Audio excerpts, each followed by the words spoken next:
বুঝতে পারি।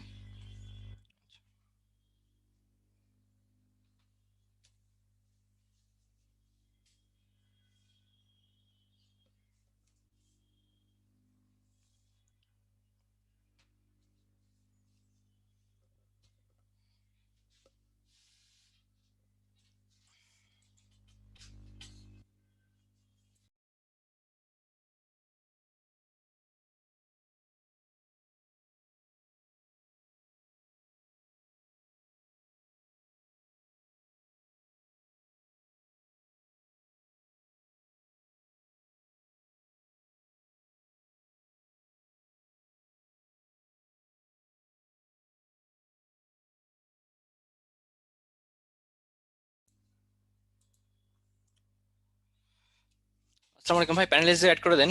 যারা যারা আসছে মোটামুটি সবাইকেই অ্যাড করে দেন।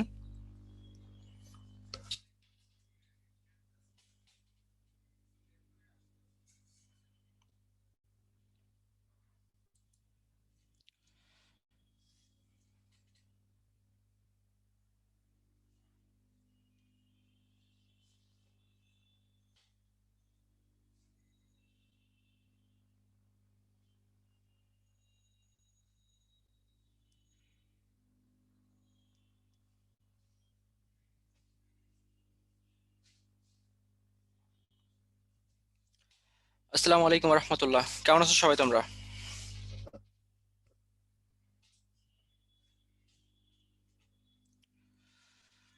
ওকে, সবাই লিখতেছে আলহামদুলিল্লাহ আলহামদুলিল্লাহ। যাক আলহামদুলিল্লাহ, আমিও ভালো আছি আল্লাহর রহমতে, তোমাদের দোয়ায়। তো আমরা শুরু করবো একটু পরেই। তো তোমরা আরো কিছু তোমরা স্টুডেন্ট জয়েন করলে আমরা ইনশাল্লাহ শুরু করব।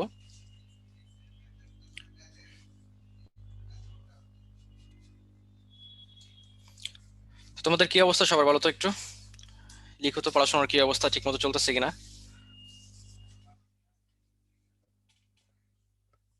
তো অনেকেই লিখতেছো ভালো, আলহামদুলিল্লাহ চলতেছে।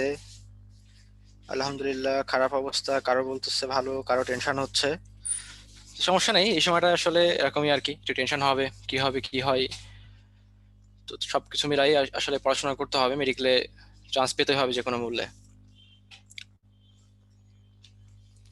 আমরা শুরু করব একটু পরেই। তোমাদের হচ্ছে আরো কিছু বন্ধু যখন জয়েন করবে মোটামুটি, তখন হচ্ছে আমরা ইনশাল্লাহ শুরু করব, তোমরা একটু ওয়েট করো। আচ্ছা, তোমরা একটু বলো তো যে আমার কথা তোমরা একদম ক্লিয়ারলি শুনতে পাচ্ছ কিনা, মানে কোনো সমস্যা আছে কিনা সাউন্ডে আর কি। ওকে ওকে, ক্লিয়ার। ঠিক আছে, ধন্যবাদ ধন্যবাদ, থ্যাংক ইউ।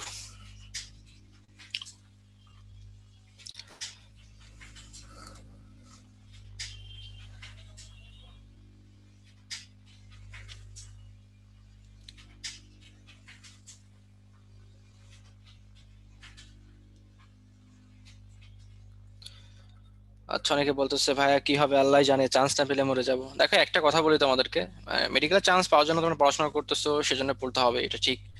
কিন্তু দেখো, আহ, পড়াশোনার জন্য কিন্তু জীবন না, বুঝছো, জীবনের জন্য পড়াশোনা।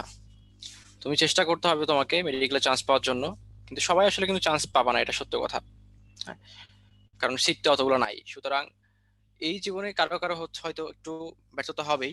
কিন্তু ব্যাপারটা হচ্ছে যে সবকিছুকে মেনে নিতে হবে। আল্লাহ যে হচ্ছে কঠোর পরিশ্রম করে, আল্লাহ তাকে অবশ্যই ভালো কিছু দিবেন। হ্যাঁ, কিন্তু সবসময় যে আল্লাহ তৎক্ষণাৎ কিন্তু তাকে কিছু গিফট করেন না, একটু ধৈর্য ধরতে হবে। আর আল্লাহ তাকেই পছন্দ করেন যে ধৈর্য ধরে। তবে আমি আশা করি যে তোমরা যারা আজকে জয়েন করছো ক্লাসে, তারা অবশ্যই অনেক অনেক ভালো স্টুডেন্ট, এবং তোমরা সেজন্যই জয়েন করছো, যেটা তোমাদের লক্ষ্য, মানে মেডিকেলে চান্স পাওয়ার জন্য। তো যারা এই প্যান্ডেমিকের ভেতরেও এত কষ্ট করে অনলাইনে, অনেকের বাসায় নেটওয়ার্ক থাকে না, সে বাইরে যে ক্লাস করে, হ্যাঁ, তো এত কষ্ট করে যে ক্লাস করতেছে, আল্লাহ তাদের দেখতেছেন, বুঝছো। সুতরাং আল্লাহ তোমাদেরকে অবশ্যই তার জন্য প্রতিদান দিবেন। চিন্তা করার দরকার নেই, যে আল্লাহর উপরে বা সৃষ্টিকর্তার উপরে ভরসা করে সে কখনো হতাশ হয় না, বুঝছো। সুতরাং হতাশ হওয়া যাবে না। অনেক ক্ষেত্রে পরীক্ষায় মার্কস কম আসতে পারে, এটা স্বাভাবিক, বুঝছো। কিন্তু ব্যাপারটা মনে রাখতে হবে, তোমার এটা কিন্তু আসল পরীক্ষা না। আসল পরীক্ষা হচ্ছে মেডিকেলের জন্য যে 1 ঘন্টার পরীক্ষা, ওইটা। সুতরাং এখন যদি মার্কস কমও আসে, এটা নিয়ে চিন্তা করার দরকার নাই। এটাকে বাড়ানোর চেষ্টা করো, কিভাবে এটা কেন ভুল হচ্ছে সেগুলো সলভ করো। আসলে খেলা হবে কিন্তু ওই 1 ঘন্টায়, বুঝছো। ওই 1 ঘন্টায় যে ভালো খেলতে পারবে, সে কিন্তু আসলে মানে জয়ী, বুঝছো। এই জন্য ধরে রাখতে হবে, পড়াশোনার প্রতি থাকতে হবে, টিকে থাকতে হবে। কারণ ওই 1 ঘন্টার সময় মানে কার উপর যে মানে কে কি করবে, কার কি হবে, এটা কিন্তু শুধুমাত্র আল্লাহ জানেন, বুঝছো? এটা তুমি জানো না, এটা তুমি কন্ট্রোল করতেও পারবা না। সুতরাং এখন কি করতে হবে? এখন হচ্ছে প্র্যাকটিস করতে হবে যে ওই 1 ঘন্টার যে ধরনের পরীক্ষা হয়, যে ধরনের প্রশ্ন হয়, সেই প্রশ্নগুলো দেখতে হবে। এই যে তোমার আমরা তোমাদেরকে পড়াচ্ছি, তোমাদের অন্যান্য ভাইয়ারা ক্লাস নিচ্ছে, যাতে নিয়মিত পরীক্ষা হচ্ছে, সেই পরীক্ষাগুলো অংশগ্রহণ করতে হবে। সেই অংশগ্রহণ করলে অনেকগুলো পরীক্ষাতে দেখবা তুমি হচ্ছে মার্কস কিছু ভালো পাবা। তো ভালো হলে এত আহ্লাদিত হওয়ার কোনো কারণ নাই। আবার যদি খারাপও হয় সেখানে হতাশ হওয়ারও কারণ নাই। কারণ কি? কারণ হচ্ছে রেটিনার পরীক্ষা দিয়ে তোমাকে মেডিকেল চান্স হচ্ছে না। এটা একটা প্র্যাকটিস সেশন। প্র্যাকটিসে সবাই ভালো করবে এমন না। অনেক আছে কি যে প্র্যাকটিসে ভালো করে, শেষে যে খারাপ করে ফেলে। আর অনেকে আছে কি যে প্র্যাকটিসে সে পারেই না এমন একটা, বাট আসল দিনে সে খেলা দেখাই দেয়। সুতরাং সেই খেলা দেখানোর মানুষ যেন তুমি হও, এই জন্য হচ্ছে নিজেকে বিশ্বাস করতে হবে, নিজের উপরে বিশ্বাস রাখতে হবে। হ্যাঁ, খারাপ করলেও একদমই হতাশ হওয়া যাবে না, ইনশাআল্লাহ। আমি আশা করি তোমরা যারা জয়েন করতেছো, এখন প্রায় 1100 স্টুডেন্ট তোমরা আছো এখানে, আমরা শুরু করবো একটু পরে, আর কিছু স্টুডেন্ট জয়েন করলে আমি আশা করি 1100 জনই ইনশাআল্লাহ মেডিকেলে চান্স পাওয়ার মতো, বুঝছো?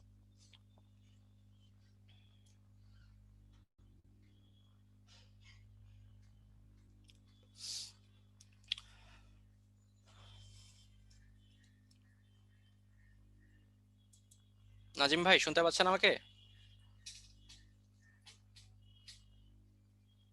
জি ভাই, শোনা যায়। আচ্ছা ভাই, আমরা কি শুরু করবো সমস্যা নাকি নাই, আরেকটু ওয়েট করবো? শুরু করতে পারেন। স্টুডেন্ট তো ক্লাস নেওয়ার মতো যথেষ্ট জয়েন হয়েছে। আচ্ছা আচ্ছা, ঠিক আছে ভাই, আমরা তাহলে শুরু করতে পারি। জি, শুরু করতে পারেন। জি। বিসমিল্লাহির রহমানির রহিম। তো আমরা আজকে বোটানির একটা চ্যাপ্টার পড়বো আমরা, সেটা হচ্ছে তোমাদের লেকচার শিটের B4 লেকচারটা। তাহলে B4 লেকচারে 3টা অধ্যায় আছে। একটা হচ্ছে নগ্নবীজি, আবৃতবীজি, টিস্যু ও টিস্যুতন্ত্র, এবং জীবের পরিবেশ, বিস্তার ও সংরক্ষণ, এই 3টা অধ্যায়। তো আজকে যেহেতু আমরা ফার্স্ট হাফ নিয়ে কথা বলবো, এই জন্য আজকে হচ্ছে তোমাদের লেকচারের অর্ধেকটা আমরা পড়বো। তো সেই অর্ধেকের ভিতরে কি কি আছে? একটা হচ্ছে টিস্যু ও টিস্যুতন্ত্র, এই অধ্যায়টা আমরা পুরোটা আজকে পড়বো। এবং লাস্টের যে অধ্যায়টা আছে জীবের পরিবেশ, বিস্তার ও সংরক্ষণ, এই অধ্যায়ের অর্ধেক অংশ আমরা আজকে পড়বো ইনশাল্লাহ। তাহলে আমরা আজকে শুরু করব হচ্ছে তোমাদের অষ্টম অধ্যায়ের যে টপিকসটা আছে টিস্যু ও টিস্যুতন্ত্র, সেটা দিয়ে। তো তার আগে তোমরা একটা কিছু কথা বলে নিই, সেটা হচ্ছে যে আমি যখন তোমাদেরকে কোনো কিছু প্রশ্ন করব, তোমরা অবশ্যই সেটা অ্যান্সার দিবা কোথায়? চ্যাট বক্সে। চ্যাট বক্সে অ্যান্সার দিবা। আর এই লেকচার চলাকালীন তোমাদের যদি কোনো প্রশ্ন থাকে যে ভাই এটা বুঝতে পারি নাই, এটা কি হবে, হ্যাঁ, এই ধরনের প্রশ্নগুলো তোমরা করবা কোথায়? এইগুলো তোমরা করবা হচ্ছে কোয়েশ্চেন অ্যান্সারিং বক্সে। সেখানে তোমাদের জন্য প্যানেলিস্ট ভাইরা আছে, তারা তোমাদেরকে উত্তর দিবেন। তাহলে তোমরা প্রশ্ন করবা হচ্ছে Q&A বক্সে, আর আমি প্রশ্ন করলে সেটা অ্যান্সার করবা কোথায়? চ্যাট বক্সে। ওকে,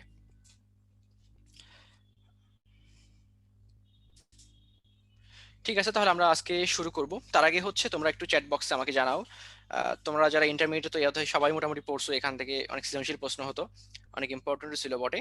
এখন তোমরা বলো তো যে তোমাদের কার কার ইন্টারমিডিয়েটে বোটানি হচ্ছে ফেভারিট সাবজেক্ট ছিল, মানে একদম সবচেয়ে ভালো লাগে এরকম। আর কার কার হচ্ছে ইয়েস এবং নো বলো, হ্যাঁ নাকি না, বুঝছো, ইয়েস নো এরকম বলো আর কি। আচ্ছা, এখানে অনেকেই ইয়েস বলতেছো, অনেকেই নো বলতেছো। হ্যাঁ, মানে তবে এখানে নো এর পরিমাণটা আসলে বেশি। মানে আসলে এটাই স্বাভাবিক, বুঝছো? কারণটা হচ্ছে ইন্টারমিডিয়েটে তোমাদের হচ্ছে এই গাছপালা, উদ্ভিদ, এইগুলা নিয়ে আসলে পড়তে অনেকেরই ভালো লাগতো না, অনেকের ভালো লাগতে পারে। তো ম্যাক্সিমামে দেখো নো দেখতেছি আর কি, ম্যাক্সিমামের আনসারই হচ্ছে নো।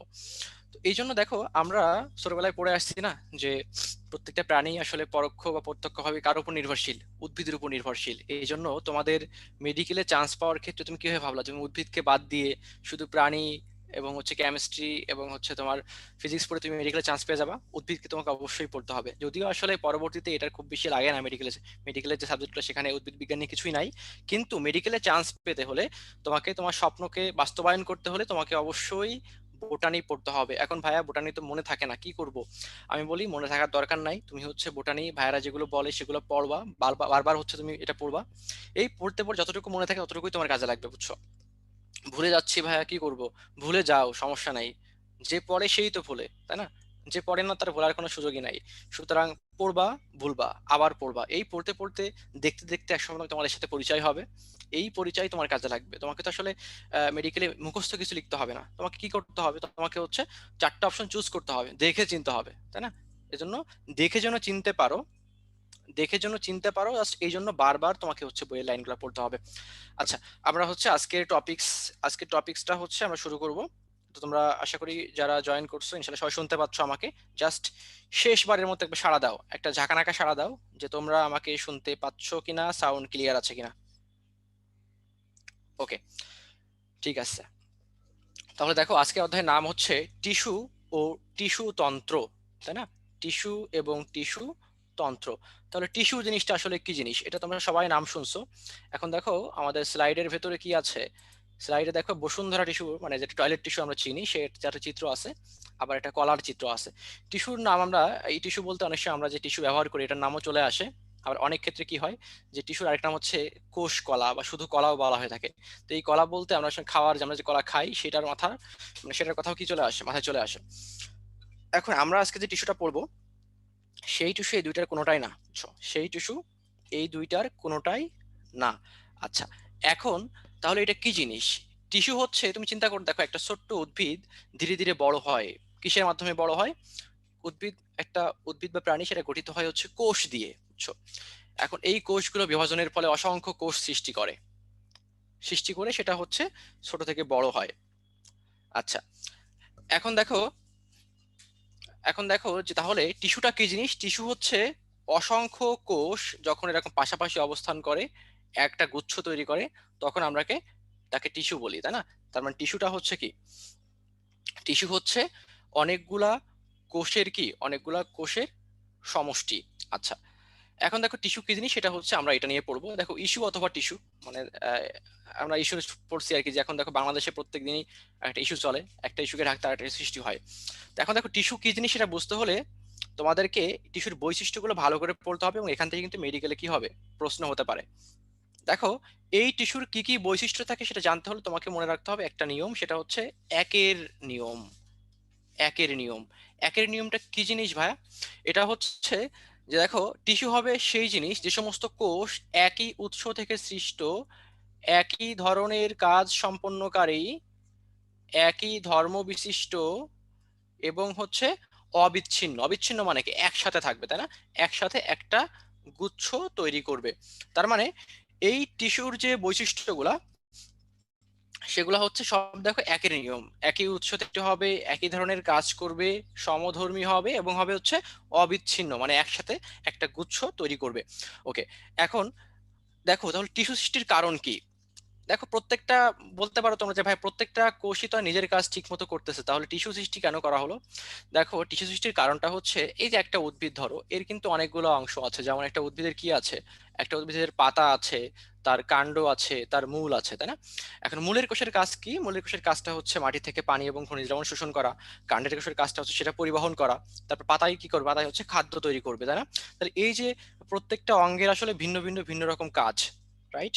এখন মূলের কোষের যে কাজ, সেই কাজ যেন কাণ্ডের কোষ দ্বারা ব্যাহত না হয়, বা পাতার কোষের কাজ যেন কাণ্ডের কোষ দ্বারা ব্যাহত না হয়, এই জন্যই মূলত এদেরকে আলাদা করা হয়েছে, যাতে প্রত্যেকটা কোষ বা প্রত্যেকটা অঙ্গের যে কোষগুলো তারা নিজেরা স্বাধীনভাবে কাজ করতে পারে। তার মানে এই যে টিস্যু সৃষ্টি করা হয়েছে, এর কারণটা হচ্ছে উদ্ভিদ দেহ গঠনকারী কোষের শ্রম বিভাগ, মানে কাজের সুবিধার জন্য ভাগ করা হয়েছে। আশা করি সবাই বুঝতে পারছো, কোনো সমস্যা নাই। এবার দেখো যে টিস্যুর প্রকারভেদ। তো টিস্যুকে যেহেতু সবকিছু বলতেছে, টিস্যু মেইনলি আসলে কি জিনিস, কোষের গুচ্ছ। এই জন্য যে কোষ গুচ্ছ তৈরি করতেছে সেই কোষের বিভাজন ক্ষমতা অনুযায়ী টিস্যুকে কয় ভাগে ভাগ করা হচ্ছে? দুই ভাগে। একটা হচ্ছে যে সমস্ত কোষ বিভাজিত হতে পারে তারা হচ্ছে ভাজক টিস্যু, বা যে টিস্যু বিভাজিত সেটা। আর স্থায়ী টিস্যু কোনটা? যেটা হচ্ছে পারে না। কি পারে না? যারা হচ্ছে বিভাজিত হতে পারে না তারা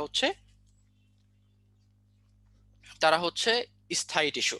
ওকে, এখন দেখো এই যে ভাজক টিস্যু, এই ভাজক টিস্যুর একটা অপর নাম আছে, সেটা কি? তাকে বলা হয় হচ্ছে মেরিস্টেম। আচ্ছা, তোমরা যারা আমার কথা শুনতেছো তোমরা হচ্ছে একটু তোমাদের যে বইটা আছে, বোর্ড বই যদি মানে সম্ভব হয় তাহলে বোর্ড বইটা সামনে খুলে লেকচার করো, বুঝছো? মানে একটা অনলাইন লেকচারটা যদি অনলাইন লেকচার, কিন্তু অফলাইন লেকচার একটা ফিল তোমরা পাবা।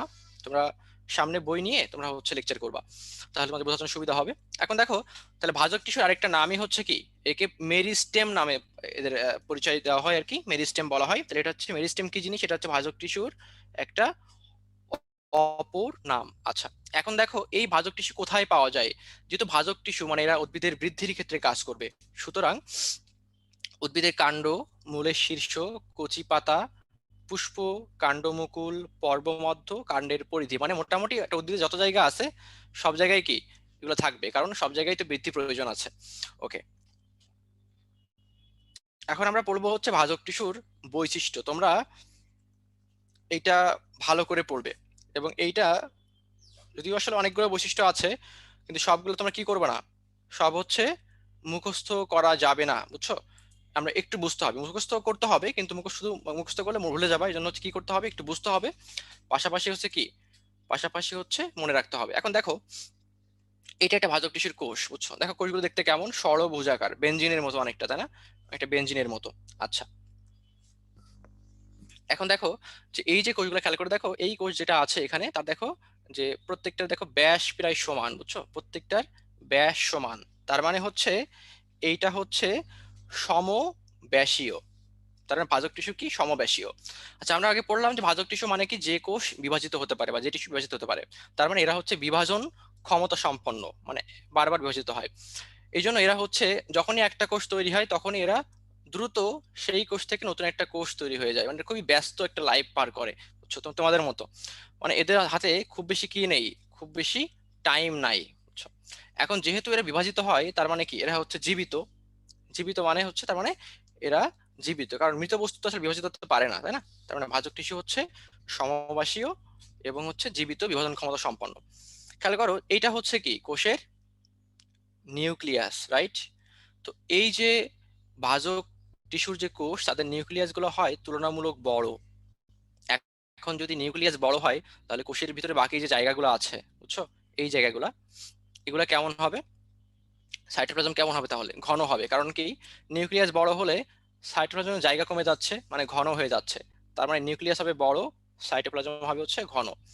তারপরে খেয়াল করে দেখো এদের এই যে প্রাচীর, তাই না, কোষ প্রাচীর, তোমরা সবাই একটু লিখে তো চ্যাট বক্সে যে উদ্ভিদের কোষ প্রাচীর কি নির্মিত, সবাই লেখো, একদম সবাই, সবাই লেখো উদ্ভিদের কোষ প্রাচীর কি নির্মিত।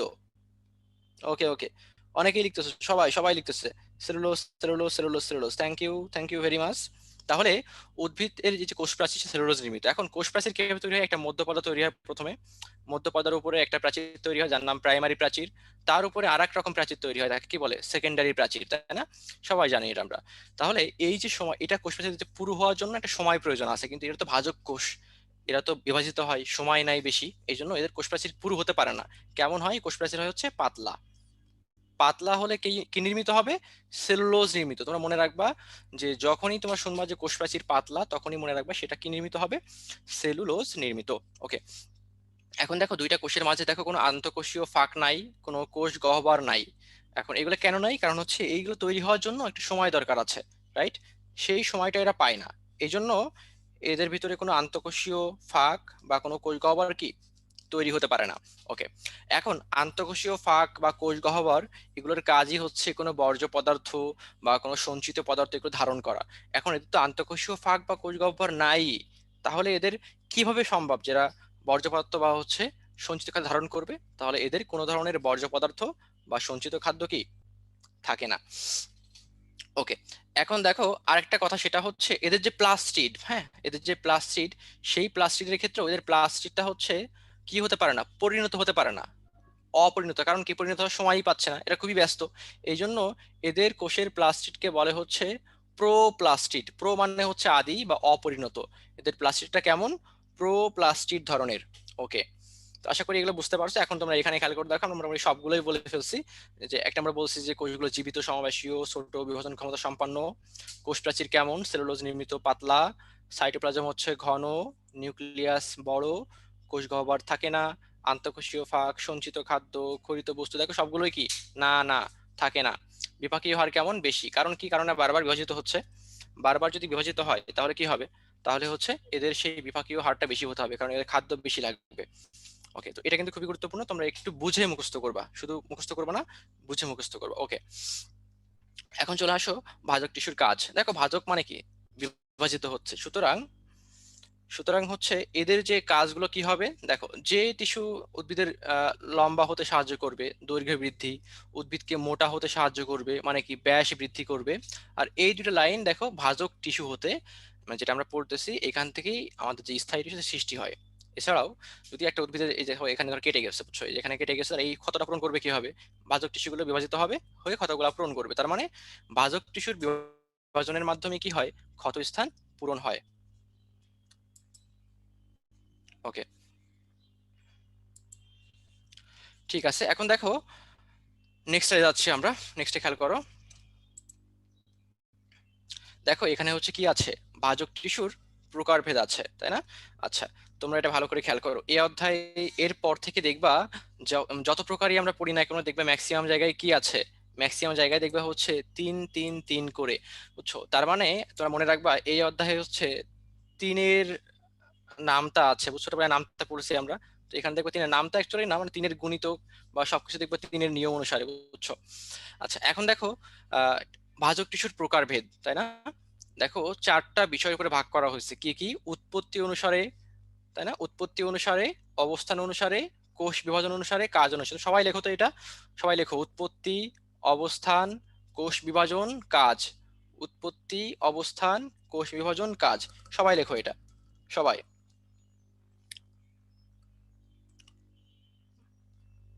আচ্ছা, দেখো তাহলে হচ্ছে এই যে ভাজক টিস্যুর প্রকারভেদ, এটা হচ্ছে চারটা বিষয়ের উপরে ভাগ করা হচ্ছে, কি কি? উৎপত্তি, অবস্থান, কোষ বিভাজন এবং কাজ। দেখো প্রত্যেকটা ভাগেরই আবার কি করা হচ্ছে, 3 প্রকার 3 প্রকার 3 প্রকার করে, তাই না? এই জন্য এইগুলো বেশি ইম্পর্টেন্ট। কারণ কি, কারণ যিনি প্রশ্ন করবেন তিনি কি করবেন, তিনি হচ্ছে তিনটা দিবেন হচ্ছে একই জায়গা থেকে, আরেকটা দিকে আরেক জায়গা থেকে দিয়ে বলবেন যে নিচের কোনটি নয় বা নিচের কোনটি। সুতরাং এইটা হচ্ছে ভালো করে মনে রাখতে হবে। তো আমরা দেখো একটু বুঝতে হবে, বুঝলেই তোমরা ইনশাল্লাহ মনে রাখতে পারবা। তাহলে প্রথমে চলে আসো যে উৎপত্তি অনুসারে, বুঝছো? উৎপত্তি অনুসারে দেখো 3 প্রকার। কয় প্রকার? 3 প্রকার। আচ্ছা, কি কি দেখো, প্রারম্ভিক, প্রাইমারি এবং সেকেন্ডারি। প্রারম্ভিক মানে হচ্ছে তোমার এই প্রারম্ভিক ভাজক টিস্যুতে আলটিমেটলি সমস্ত টিস্যুর বৃদ্ধি শুরু হবে। থাকে কোথায় এরা? এরা থাকে হচ্ছে কাণ্ড বা মূলের একদম শীর্ষ দেশে থাকে এরা।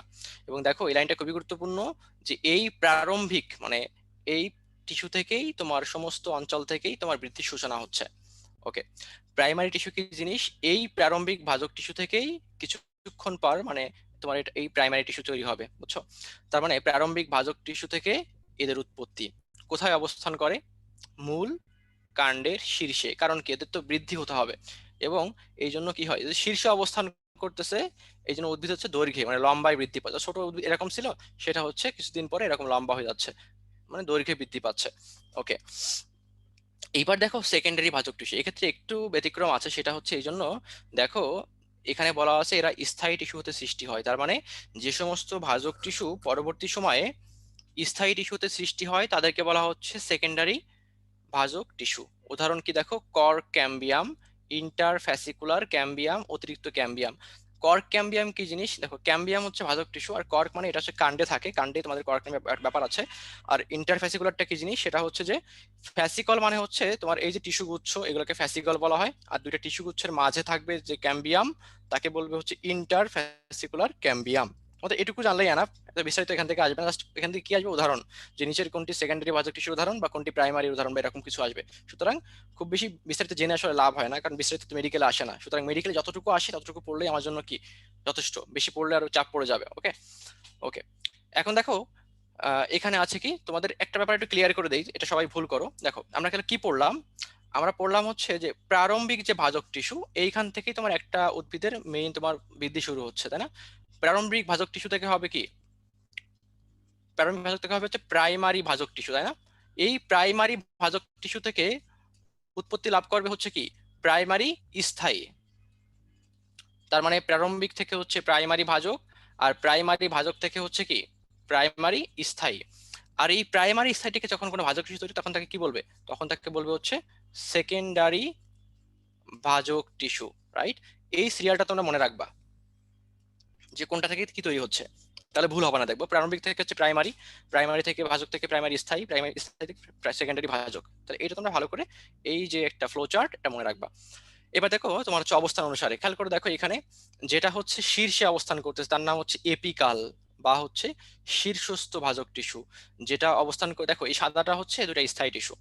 এখন দুইটা স্থায়ী টিস্যুর মাঝে যে টিস্যুটা থাকবে ভাজক টিস্যু, তাকে বলবে হচ্ছে ইন্টার ক্যালারি বা নিবেশিত ভাজক টিস্যু। মানে দুইটা স্থায়ী টিস্যুর মাঝখানে তোমার হচ্ছে কি হচ্ছে, যেটা নিবেশিত অবস্থায় আছে।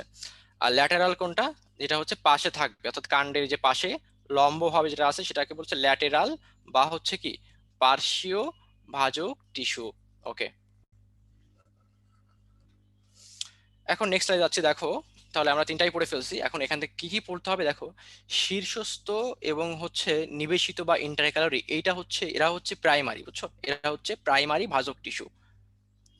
আর পার্শ্বীয় যে ভাজক টিস্যুটা আমরা পড়লাম সেটা হচ্ছে সেকেন্ডারি ভাজক টিস্যু। মানে এই পার্শ্বীয়টা হচ্ছে কি হয়, এরা একটা পর্যায়ে যে স্থায়ী টিস্যু থেকে সৃষ্টি হয়, এই জন্য হচ্ছে এদেরকে সেকেন্ডারি বলে। এই জন্যই খেয়াল করে দেখো, আমরা সেকেন্ডারি ভাজক টিস্যুর যে উদাহরণগুলো পড়ে আসছি না, দেখো ঠিক একই উদাহরণ এখানে কি এইখানে দেওয়া আছে, একই উদাহরণ, কর্ক ক্যাম্বিয়াম, ইন্টারফ্যাসিকুলার ক্যাম্বিয়াম, ভালো করে পড়বা।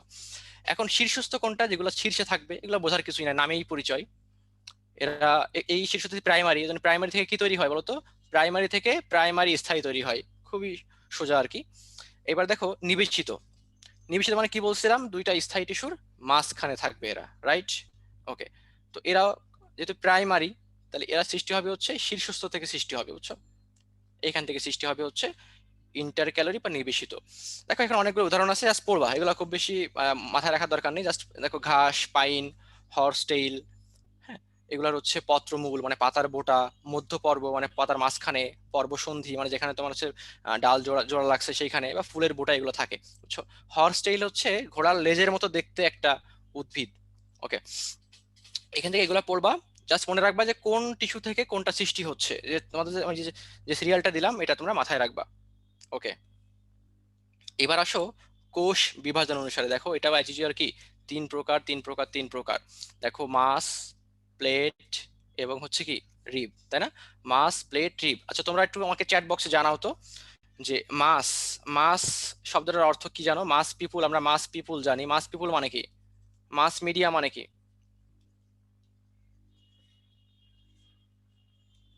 দেখো মাস পিপুল মানে হচ্ছে আম জনতা, আমরা যেটাকে মজা করে ম্যাঙ্গো পিপুল বলি, তাই না? মাস মিডিয়া মানে হচ্ছে কি গণমাধ্যম, তাই না? মাস মানে হচ্ছে গণ, মানে সবাইকে বোঝায়। এই জন্য মাস যে ভাজক টিস্যু সেটা হচ্ছে সব তলে বিভাজিত হবে, আর এর ফলে উদ্ভিদের কি হবে, ঘনত্বে বৃদ্ধি পাবে, রাইট? বুঝতে পারছো? তাহলে মাস এই শব্দের অর্থই হচ্ছে সব তলে, এই জন্য এটা হচ্ছে সব তলে বিভাজিত হবে। এখন দেখো উদাহরণগুলো খুবই গুরুত্বপূর্ণ। উদাহরণ দেখো, বর্ধনশীল ভ্রূণ, শস্য, রেণুথলি, মজ্জা এবং কর্টেক্স। মনে রাখবা, এ মা বরকে শস্য দে, এ মা বরকে শস্য দে। এতে হচ্ছে এন্ডোস্পার্ম, যার বাংলা হচ্ছে শস্য, আবার এখানে শস্য আছে এমনিতেই। মাতে হচ্ছে মজ্জা, বতে হচ্ছে বর্ধনশীল ভ্রূণ, রতে হচ্ছে রেণুথলি, আর কতে হচ্ছে কর্টেক্স। ওকে, তোমরা হচ্ছে এই ছন্দটা দিয়ে তোমরা হচ্ছে উদাহরণগুলো মনে রাখবা, কারণ এখান থেকে কি, এখান থেকে তোমার মেডিকেলে প্রশ্ন আসতে পারে, খুব ইম্পর্টেন্ট। ওকে, এখন দেখো যে প্লেট, এখন ওই যে বললো এ মার্কে বরকে শস্য দে, শস্য মানে কি, ভাত আসলে। এখন ভাত দিবে কিসে, প্লেটে দিবে না? ভাত তো দিবে হচ্ছে প্লেটে, এটা হচ্ছে ধরো একটা প্লেট। এখন বলো তো প্লেটের কয়টা তল? এই যে একটা উপরের তল, একটা হচ্ছে নিচের তল, মানে প্লেটের তল দুইটা, এই জন্য প্লেট এটা বিভাজিত হবে দুই তলে, রাইট? ওকে, এই জন্য এটা হচ্ছে আয়তনে বৃদ্ধি পাচ্ছে। উদাহরণ কি দেখো, পাতা, পাতা তো আমরা অনেক সময় কি করে, অনেকে পিকনিক করে কি করে, বনভোজনে যে পাতায় ভাত খায়, মানে পাতাটাকে প্লেট হিসেবে ইউজ করে, এই জন্য পাতায় হচ্ছে প্লেটের হচ্ছে ভালো উদাহরণ। এছাড়া দেখো কি আছে, যে বর্ধিষ্ণু মানে যেটা বৃদ্ধিপ্রাপ্ত বহিত্বক মানে বাইরের ত্বকটা, এটাও একটা প্লেটের উদাহরণ। মানে খুবই সুন্দর, মানে তুমি জাস্ট চিন্তা করে মনে রাখবা, সবকিছু তো মুখস্থ করতে হবে এমন না। ওকে, ওকে, এইবার আসো রিব। আচ্ছা রিব, রিব যে এই যে শব্দটা, এটা একটা ইংরেজি শব্দ, RIB, যেটার ভালো বাংলা আমরা যেটা পরিচিত সেটা হচ্ছে কি পরশুকা, তাই না? তোমরা জুলজিতে পড়ছো না এটা, বলো তো? পরশুকা পড়ছো। এখন পরশুকা দেখতে কেমন, আমাদের যে বুকের পাঁজর সেটাই আসলে পরশুকা, দেখতে অনেকটা এরকম, মানে চোখা, মানে একটা লাঠির মতো আর কি। তাহলে এটার কিন্তু, এটার যদি বৃদ্ধি হয় তাহলে কয় দিকে হবে? এটার এক তলে হবে, কারণ এটা তো একটা লাঠির মতো চিকন একটা। তো প্রথম কথা হচ্ছে, যেহেতু এটা রিব মানে হচ্ছে কি, এটা হচ্ছে বুকের পাঁজর, এই জন্য এই ধরনের ভাজক টিস্যু দেখতে হবে হচ্ছে বুকের পাঁজরের ন্যায়, এবং এরা কয় তলে বিভাজিত হবে? এক তলে। কয় সারি কোষ সৃষ্টি করবে? যেহেতু একদিকে হচ্ছে এক সারি। উদাহরণ কি দেখো, বর্ধিষ্ণু মূল, মানে মূল এরকম সুচালো হয়, এই জন্য সুচালো হবে। মূল কাণ্ডের মজ্জারশ্মি, বর্ধিষ্ণু জাইলেম এবং ফ্লোয়েম। তো এইটা বেশি ভালো করে মনে রাখবে, এটা বেশি ইম্পর্টেন্ট।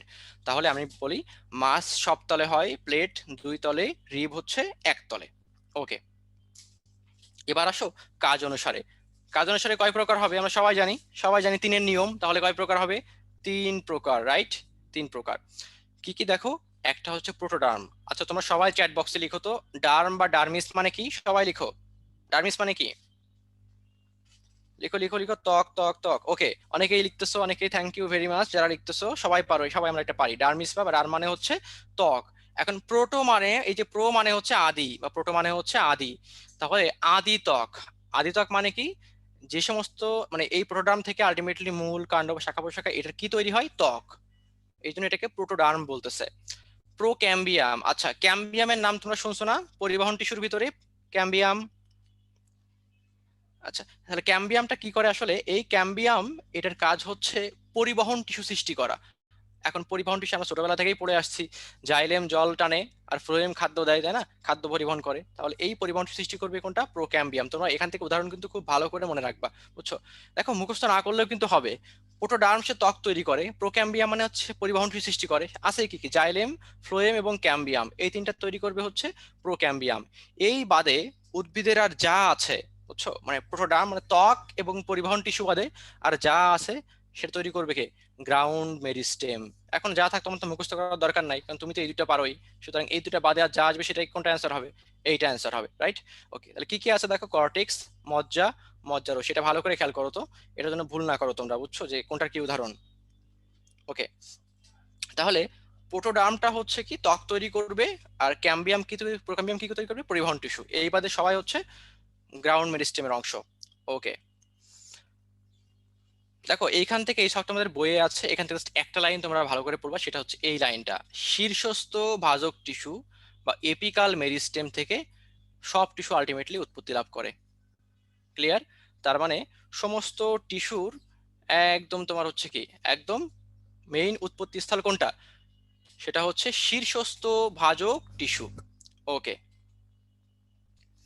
এবার আসো স্থায়ী টিস্যুর বৈশিষ্ট্য। তোমরা একটু বলো তো চ্যাট বক্সে, আমরা কি এটা পড়বো? তোমাদের কি মনে হয় আমরা কি এটা পড়বো বলো তো? না, ভালো ধরতে পারছো। কারণ কেন পড়বো না? কারণটা হচ্ছে এই যে স্থায়ী টিস্যু, এটা হচ্ছে আমরা যে একটু আগে পড়ে আসলাম ভাজক টিস্যু, তার ঠিক উল্টা। সুতরাং ওইটার বৈশিষ্ট্য পড়লে, ওইটার উল্টা করলে যা হয় এটা কি হয় তাই হবে, তাই না? এই জন্য এটা আমরা পড়বো না। কারণ দুইটা একসাথে পড়লে অপশন যখন হবে তখন তোমার হচ্ছে তিন চারটে অপশনের ভিতরে প্যাচ লেগে যাবে, আমি কোনটা কার জন্য পড়ছিলাম। এই জন্য আমরা পড়বো হচ্ছে একটা, এই যেটা পড়বো তার বাইরে যে অপশন থাকবে সেটা হবে হচ্ছে স্থায়ী টিস্যুর বৈশিষ্ট্য। ওকে, তো আশা করি এটা তোমরা হচ্ছে ভালো করে মনে রাখতে পারবা। আচ্ছা, তো এখন আমি তোমাদের জন্য, আমরা যতটুকু পড়লাম ভাজক টিস্যুটা পড়ছি, এখন সেখান থেকে তোমরা কতটুকু পারছো দেখা যাক। একটা পোল এখন তোমাদের জন্য আমি দিব, সবাই কিন্তু পারতে হবে, বুঝছো? পোলটা খুবই সহজ, ভালো করেই বলছি তোমাদেরকে, সবাইকে কি করতে হবে? পারতে হবে। ওকে, সবাই অ্যান্সার করো, কেউ বাদ যাবে না, বুঝছো? সবাই অ্যান্সার করো, একজনও কিন্তু বাদ যায় না, বাদ যাবে না কোনো শিশু।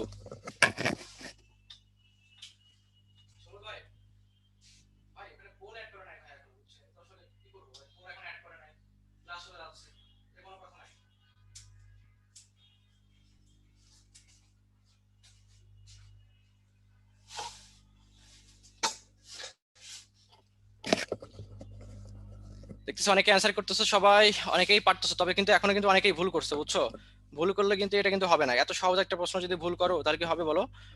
আচ্ছা, তোমাদের তাহলে আমল নামা দেখাই দিচ্ছি, তোমাদের আমল নামার কি অবস্থা দেখো সবাই একটু।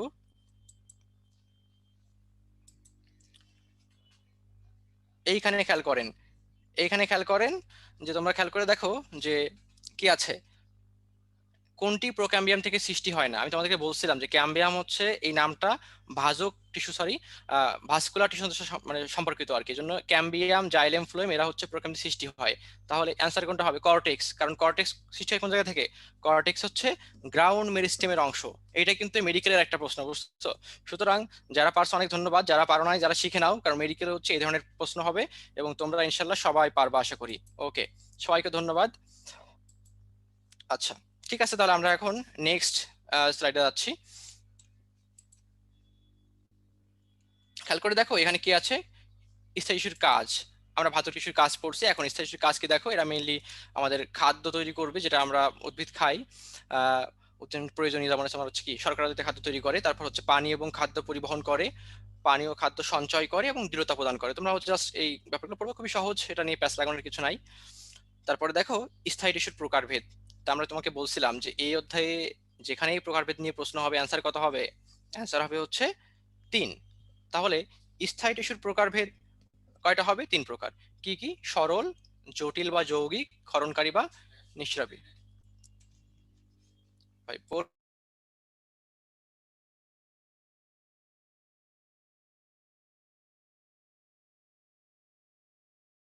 আচ্ছা, ওকে, তাহলে দেখো যে সরল টিস্যু কি জিনিস, সেটা হচ্ছে যে সমস্ত টিস্যুর এই যে স্থায়ী টিস্যুর ক্ষেত্রে যে কোষগুলো যদি একই আকার আকৃতি বিশিষ্ট হয়, একই আকার আকৃতি বিশিষ্ট হলে সেটা হবে কি টিস্যু? সেটা হবে হচ্ছে সরল টিস্যু, তাই না? যদি আকার আকৃতি একরকম না হয় তখন জটিল হবে। আর কিছু কিছু স্থায়ী টিস্যু আছে যেটা হচ্ছে কি করে, যেটা হচ্ছে ক্ষরণ করে, বা যেটা হচ্ছে নিঃসারী টিস্যু হিসেবে পরিচিত। আচ্ছা, দেখো সরল টিস্যু 3 প্রকার: প্যারেনকাইমা, কোলেনকাইমা, স্ক্লেরেনকাইমা, নাম মনে রাখলেই হবে। জটিল টিস্যু কোনটা? আমরা যেটা পড়লাম যে পরিবহন টিস্যু, সেটা আসলে জটিল টিস্যু, জাইলেম এবং ফ্লোয়েম। আচ্ছা, ক্ষরণকারী টিস্যু কি জিনিস ভাইয়া? দেখো এই যে একটা ধরো উদ্ভিদ, এটাকে তুমি যদি কোথাও কেটে ফেলো, বুঝছো? তো যদি কেটে ফেলো তাহলে কি হবে? এখান থেকে অনেক উদ্ভিদে কি হয়? আঠা ক্ষরণ হয়, তাই না? তো এই আঠা ক্ষরণ যারা করে তারা হচ্ছে ক্ষরণকারী বা হচ্ছে নিঃস্রাবী টিস্যু। ওকে, এখন এই আঠা বা দুই রকম আছে, কিছুটা হচ্ছে দুধের মতো সাদা হয়, বুঝছো? দুধের মতো সাদা, যাকে আমরা ল্যাটেক্স বলি, বা যেখান থেকে রাবার তৈরি হয়, তো সেটা হচ্ছে তরু ক্ষীর। আর যেটা হচ্ছে এমনিতে তোমার রস, সেটা হচ্ছে গ্রন্থি টিস্যু। তো আশা করি সকলেই বুঝতে পারছো। জাস্ট এটুকু মনে রাখলে হবে, এখান থেকে তোমার বিস্তারিত কিছুই লাগবে না, জাস্ট মনে রাখো যে কোনটা কোন প্রকার বা কয় প্রকার। ওকে, এবার আসো টিস্যু তন্ত্র। দেখো খুবই সহজ ব্যাপারটা। আমরা পড়লাম যে অনেকগুলা কোষ মিলে কি তৈরি হয়? অনেকগুলা কোষ মিলে তৈরি হয় হচ্ছে টিস্যু। আর এই রকম অনেকগুলা টিস্যু যখন একত্রে একসাথে অবস্থান করবে, তখন আমরা তাকে কি বলি? তখন তাকে আমরা বলি হচ্ছে টিস্যু তন্ত্র, রাইট? টিস্যু তন্ত্র। এখন এই টিস্যু তন্ত্র দেখো, বিজ্ঞানী স্যাক্স, সাল পড়তে হবে না, তাও একবার দেখে রাখো। এটাকে কয় ভাগে ভাগ করবে? অ্যাজ ইউজুয়াল 3 ভাগে। কারণ এই অধ্যায়ে কি, এই অধ্যায়ে তোমরা যাই দেখবা সবই কি ম্যাক্সিমামই 3 প্রকার, 3 প্রকার, 3 প্রকার। ওকে, তাহলে খেয়াল করে দেখো যে টিস্যুতন্ত্র 3 প্রকার। কি কি? একটা হচ্ছে এপিডার্মাল, গ্রাউন্ড বা ভিত্তি, ভাস্কুলার বা হচ্ছে পরিবহন। তো আমরা একটু আগে কিন্তু কাজ অনুসারে ভাজক টিস্যু পড়ছি, তাই না? দেখো এটাও ঠিক ঠিক একই রকম। একটা হচ্ছে কি ডার্ম শব্দ আছে, এটা ত্বক তৈরি করবে। একটা হচ্ছে ভিত্তি তৈরি করবে, আর একটা হচ্ছে পরিবহন তৈরি করবে। তার মানে এই ত্বক আর হচ্ছে এই ভিত্তি, সরি এই পরিবহন টিস্যু, এটা বাদে বাকি যা আছে সবই কাদের অংশ? গ্রাউন্ড বা ভিত্তি টিস্যুর অন্তর্ভুক্ত। ওকে, এখন দেখো প্রথমে হচ্ছে চলে আসো এপিডার্মাল বা ত্বকীয় টিস্যুতন্ত্র। দেখো প্রথম কথা হচ্ছে এদের উৎপত্তি কোন জায়গা থেকে। আমি তোমাদের প্রথমেই বলছিলাম যে সমস্ত টিস্যু উৎপত্তি লাভ করবে কোন জায়গা থেকে? প্রাইমারি শীর্ষক ভাজক টিস্যু হতে। ওকে, কি কাজ করবে? এদের কাজ যেহেতু ত্বক, এরা এজন্য উদ্ভিদ অঙ্গের বহিরাবরণ বা ত্বক সৃষ্টি করবে, তাই না? আচ্ছা, এখন দেখো যে এদের নাম আবার দুই রকম আছে, বুঝছো? এখন ত্বক যদি হয় কাণ্ড বা পাতার বহিরাবরণ, তখন তার নাম বলতেছি আমরা এপিডার্মিস। আচ্ছা, তোমরা বলো তো এপি মানে কি? তোমরা একটু চ্যাট বক্সে লেখো তো যে এপি মানে কি জিনিস। দেখো এপি মানে হচ্ছে বাইরে, বুঝছো? বাইরের ত্বক মানে বহিরাবরণ, বুঝছো? এপি মানে হচ্ছে বাইরে। কিন্তু মূলের ক্ষেত্রে খেয়াল করে দেখো, মূলের নামটা হচ্ছে এপিডার্মিস না হয়ে হয়েছে হচ্ছে এপিব্লেমা। এর কারণটা হচ্ছে যে মূল দিয়ে উদ্ভিদ হচ্ছে পানি শোষণ করে, মানে এই যে এপিব্লেমা, সেটা হচ্ছে লিকুইড যেগুলো আছে সেগুলো শোষণ করার ক্ষমতা সম্পন্ন, ওই জন্য এর নাম হচ্ছে এপিব্লেমা। মনে রাখবা, মূলে হচ্ছে ল আছে, আবার ব্লেমাতেও কি আছে, ল আছে। সুতরাং খুব ইজি, এর জন্য ভুল করা যাবে না যে কোনটা হচ্ছে এপিব্লেমা এবং কোনটা হচ্ছে এপিডার্মিস। ওকে, এবার দেখো যে এই যে ত্বকীয় টিস্যুতন্ত্র, এবার কিছু ভাগ করা হয়েছে, রাইট? কি কি দেখো, এপিডার্মিস বা ত্বক, এপিডার্মিসের উপাঙ্গ সমূহ, পত্ররন্ধ্র এবং পানিপত্ররন্ধ্র। এবার দেখো কি আছে এখানে, একা একা পড়তে চাও, দরজা বন্ধ করে পড়ো। তার মানে হচ্ছে এখানে অনেকগুলা কথা আছে যেগুলো আসলে আহ, তোমাদের বইয়ে সমালোচনা লেখা আছে, ঠিক ত্বকের যে চ্যাপ্টারটা আছে তার ভিতরে তোমাদের বইয়ে লেখা আছে। এই সবগুলোই তোমাদের মোটামুটি লাগবে, তবে যেগুলো বেশি ইম্পর্টেন্ট সেগুলো আমি বলে দিচ্ছি। যেমন প্রথম হচ্ছে যে কথাটা, সেটা হচ্ছে যে এটা আমরা পড়ে ফেলছি যে উদ্ভিদের বাইরের স্তরকে কি বলে, এপিডার্মিস বা হচ্ছে ত্বক, কিন্তু মূল হলে সেটা কি হবে, এপিব্লেমা। ওকে, এখন একটা প্রশ্ন তোমাদেরকে আমি একটু করি, সেটা হচ্ছে তোমরা বলো তো, যে আমরা বললাম যে টিস্যুতন্ত্র হচ্ছে অনেকগুলো টিস্যু নিয়ে গঠিত। এখন তুমি একটু চ্যাট বক্সে লিখো তো তোমরা, যে একটা মাত্র টিস্যু নিয়ে কি কোনো টিস্যুতন্ত্র গঠিত হতে পারে? একটা মাত্র টিস্যু নিয়ে কি টিস্যুতন্ত্র গঠিত হতে পারে কিনা? আচ্ছা, অনেকে লিখতেছে যে ভাই পারে, অনেকে লিখতেছে পারে না। দেখো, একটা মাত্র টিস্যু নিয়েও টিস্যুতন্ত্র হতে পারে, সেটা হচ্ছে এই যে আমরা ত্বকীয় টিস্যুতন্ত্র পড়তেছি, সেটা হচ্ছে একটা মাত্র টিস্যু নিয়ে, মানে এক সারি কোষ নিয়ে গঠিত, বুঝছো? তার মানে একটা দিয়েও টিস্যু হইতে পারে, টিস্যুতন্ত্র হইতে পারে, সেটা হচ্ছে এপিডার্মিস বা এপিডার্মাল টিস্যুতন্ত্র। এখন দেখো, নর্মালি এদের এক সারি হয়, কিন্তু কখনো কখনো কিন্তু এক সারির চেয়েও ভিন্ন হতেও পারে। সেটা কি, দেখো বট, অশ্বত্থ, পাকুড় এই গাছে ভিন্ন ভিন্ন হয়, মানে একাধিক সারি দেখা যেতে পারে। স্পেশালি বইয়ে বলা আছে তিন সারি কোষ দেখা যায় কোথায়, করবি। দেখো এটাও তিন সারি, মানে এই অধ্যায়ে ম্যাক্সিমামই কি, তিন। তাহলে তিন সারি পাওয়া যায় কোথায়, করবি। এইবার আসো এই লাইনটাতে, কিউটিন বা সুবেরিনের পুরু স্তরকে কি বলে, কিউটিকল। তোমাদের হচ্ছে কাইটিন এবং কিউটিন নিয়ে তোমাদের একটা সমস্যা আছে। তোমরা একটু ইনবক্সে লিখো তো, যে ছত্রাকের কোষ প্রাচীর কি নির্মিত। তোমরা খুব আগেই একটু আগেই পড়ছো, মানে গতদিনই পড়ছো, ছত্রাকের কোষ প্রাচীর কি নির্মিত, সবাই লেখো, সবাই একদম কেউ যেন বাদ না যায়। তো দেখো, আমি হচ্ছে কাইটিন এবং কিউটিন দুইটা কিন্তু আসলে এক জিনিস না, দুইটা জিনিসের পার্থক্য আমি তোমাদেরকে দেখাই দিচ্ছি। দেখো, অনেকে লিখছো কাইটিন কাইটিন কাইটিন, ধন্যবাদ। হ্যাঁ, ছত্রাকের কোষপ্রাচীর কাইটিন নির্মিত, সবাইকে ধন্যবাদ। আচ্ছা, এখন দেখো কাইটিন এবং কিউটিন দুইটার আসলে পার্থক্য। কাইটিনটা হচ্ছে এক ধরনের পলিস্যাকারাইড, এক ধরনের গাঠনিক পলিস্যাকারাইড, মানে একটা কার্বোহাইড্রেট। এর কাজ কি, এর কাজ হচ্ছে আমরা যে ঘাস ফড়িং পড়ছি, তারপরে চিংড়ি পড়ছি, বা আমরা ছত্রাক পড়ছি, এগুলার কি করে, এগুলার হচ্ছে কোষ প্রাচীর তৈরি করে। তাহলে কিউটিন কি, কিউটিন হচ্ছে এক ধরনের লিপিড বা স্নেহ পদার্থ। আর এই কিউটিন যখন এরকম একসাথে মিলে একটা পুরু আস্তরণ বা একটা পুরু পর্দা সৃষ্টি করে, তখন তার নাম আমরা বলি হচ্ছে, আদর করে, আদর করে মানে স্নেহ করে বলি হচ্ছে কিউটিকল, কিউটিকল। তার মানে কিউটিন থেকে আসলে কিউটিকল সৃষ্টি হয়। আর কাইটিন আর কিউটিন কি এক জিনিস না, দুইটা আলাদা আলাদা জিনিস। তো আশা করি হচ্ছে প্রত্যেকেই তোমরা বুঝতে পারছো, এবং এরপরে যেন এই ব্যাপারটা নিয়ে আর কারো কোনো প্রশ্ন না থাকে। এখানেই শেষ তোমাদের প্রশ্ন। ওকে, এবার দেখো লিগনিন কোথায় পাওয়া যায়। দেখো সাইকাস স্পাইনাস ঘাস উদ্ভিদে। অ্যান্থোসায়ানিন কি জিনিস, এটা একটা রঞ্জক পদার্থ। কোথায় পাওয়া যায়, ফুলের পাপড়ি বা ফল ত্বক, এইগুলোতে তোমার হচ্ছে এই অ্যান্থোসায়ানিন কি পাওয়া যায়। আচ্ছা, মাইরোসিন হচ্ছে একটা এনজাইম, আর যে এনজাইম মাইরোসিন ক্ষরণ করে সেটা হচ্ছে সরিষা গোত্রীয় উদ্ভিদে পাওয়া যায়, তাদেরকে মাইরোসিন কোষ বলে। দন্তসাদি মনে রাখবা হচ্ছে এটা সরিষা গোত্রীয় উদ্ভিদের থাকা যায়। আর বলিফর্ম কি, দেখো বলিফর্ম হচ্ছে একটা বড় আকৃতির কোষ, হ্যাঁ, বড় ত্বকীয় কোষ। কোথায় পাওয়া যায়, গম, ভুট্টা, আখ। মনে রাখবা হচ্ছে অভাগা বুড়ি দিয়ে। অভাগা বুড়ি মানে কি, অতে হচ্ছে আখ, ভতে ভুট্টা, গতে হচ্ছে গম, বুড়িতে হচ্ছে বুলিফর্ম কোষ। এখানে খেয়াল করো, এটা তোমাদের একটা ত্বকের একটা চিত্র। দেখো এই যে এটা হচ্ছে ত্বক, ঠিক ত্বকের উপরে আবরণটা হচ্ছে কিউটিকল। দেখো কিউটিকলের উপরে কি আছে, কিছু উপাঙ্গ আছে, বুঝছো, কিছু উপাঙ্গ, মানে ত্বক থেকে সৃষ্টি হয়েছে। যেমন এটা হচ্ছে কি ট্রাইকোম, ট্রাইকোম বা রোম। আমাদের দেহে যেমন লোম আছে আমাদের ত্বকে, ঠিক উদ্ভিদ দেহেও যে রোম, তাকে বলা হচ্ছে রোম বা ট্রাইকোম। আচ্ছা, প্রথমত হচ্ছে এপিডার্মিসের উপাঙ্গ সমূহ কয় প্রকার, চার প্রকার। রোম বা ট্রাইকোম, শল্ক, কোলেটার্স, থলি। রোম বা ট্রাইকোম মানে এক ধরনের লোম। দেখো এই রোম দুই রকম হতে পারে, মূল রোম, কাণ্ড রোম। এখন খেয়াল করে দেখো, কাণ্ডে কয়টা বর্ণ আছে, তিনটা, আর মূলে আছে দুইটা, মানে মূলে কম কাণ্ডে বেশি। যেহেতু কাণ্ডে হচ্ছে বর্ণ সংখ্যা বেশি, এই জন্য কাণ্ডরোমটা হচ্ছে বহুকোষী, আর মূল রোমে কম বলে হচ্ছে কি এককোষী। ক্লিয়ার? ওকে, এবার দেখো কাণ্ডের ভিতরে কি আছে। কাণ্ডের ভিতরে দেখো আছে একটা যুক্ত বর্ণ, এই যে দন্ত নয় ডয়, তাই না? কিন্তু মূলে কিন্তু কি নাই, কোনো যুক্ত বর্ণ নাই। এই জন্য কাণ্ডরমে যদি যুক্ত বর্ণ আছে, এই জন্য কাণ্ড হবে কিউটিকল যুক্ত, আর মূল হবে হচ্ছে কিউটিকল মুক্ত, কারণ যেহেতু মূলে কোনো যুক্ত বর্ণ নাই।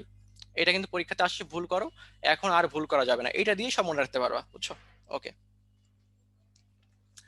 এবার দেখো শল্ক। শল্ক কি জিনিস জাস্ট বলি তোমাদেরকে, যে এটা হচ্ছে এক ধরনের ট্রাইকোম যেটা পাতলা। এটা এখান থেকে একটা লাইনে পড়তে হবে, সেটা হচ্ছে এটা প্রশোধনের হার কমায়, বুঝছো? এটা প্রশোধনের হার কমায়। কোলেটার্স কি? এটা বিশেষ ধরনের একটা বহুকোষী ট্রাইকোম, এটুকু পড়লেই আনা। থলি কি জিনিস? যখন এই ট্রাইকোমটা একটু বড় হয়, প্রশস্ত হয়, তখন সেটাকে কি বলে? থলি, মানে থলির মতো দেখা যায় আর কি। ওকে, এখানে তোমাদের কিছু রোমের ছবি আছে, তোমরা এটা বইয়েই পাবা। এবার আসো পত্ররন্ধ্র, তাই না? পাতার ছিদ্র, রন্ধ্র মানে ছিদ্র, তোমরা সবাই এটা নাম শুনছো, তাই না? যে পত্ররন্ধ্র সালোক সংশ্লেষণ হয় এখান দিয়ে, তোমার শ্বসনও হয় এখান দিয়ে, বিশেষ করে তোমার প্রশোধন এখান দিয়ে হয়। তো দেখো পত্ররন্ধ্রের গঠনটা একটু খেয়াল করে দেখো, এই ছিদ্রটা হচ্ছে পত্ররন্ধ্র, যেটাকে ঘিরে আছে দুইটা রক্ষী কোষ। কোষটা দেখতে দেখো কেমন, একটা চাঁদের অর্ধেক, মানে অর্ধ চন্দ্রাকৃতির দুইটা রক্ষী কোষ বা গার্ড সেল, এরা এটাকে পাহারা দিচ্ছে। দেখো এর ভিতরে একটা কি আছে, একটা বড় নিউক্লিয়াস আছে, এবং দেখো সবুজ অসংখ্য কি আছে, এগুলা কি? এগুলা হচ্ছে ক্লোরোপ্লাস্ট। তার মানে এদের বৈশিষ্ট্য কেমন, নিউক্লিয়াস থাকবে একটি, কিন্তু ক্লোরোপ্লাস্ট কয়টি থাকবে? চিত্র দেখে মনে রাখো, চিত্রটা মাথায় ঢুকায় রাখো। নিউক্লিয়াস থাকবে একটা, এবং ক্লোরোপ্লাস্ট থাকবে হচ্ছে অসংখ্য। ওকে, এখন এই রক্ষী কোষের চারিদিকে যে কোষগুলো আছে, এই যে এরা, এরা হচ্ছে একে সাপোর্ট করে, বুঝছো? মানে একে সাহায্য করে। তো সাহায্য করলে তার নাম কি হবে? তার নাম হবে হচ্ছে সহকারী কোষ। তোমাদের বইয়ে দেখবা লেখা আছে সাবসিডিয়ারি সেল। সাবসিডিয়ারি সেলের আরেকটা নামই হচ্ছে কি? সহকারী কোষ। তাহলে খেয়াল করো, গঠন আমরা ছবি দেখেই পড়ে ফেলছি। দুটি অর্ধচন্দ্রাকৃতির রক্ষী কোষ থাকে, রক্ষী কোষকে ঘিরে 2 থেকে 4টি আরো কোষ থাকে, যেগুলোকে আমরা কি বলি? সহকারী কোষ বা সাবসিডিয়ারি কোষ।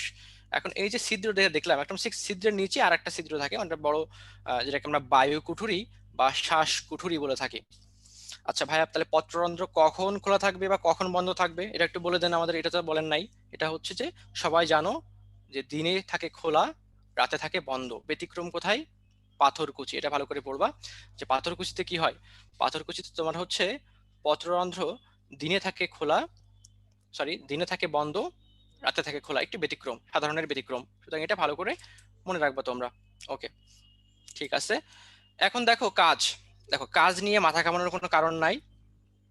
সেটা হচ্ছে দেখো যে প্রসেদন, সালোক সংশ্লেষণ, শ্বসন, এই তিনটা গুরুত্বপূর্ণ কাজ, মানে উদ্ভিদ মেইন কাজই তিনটা।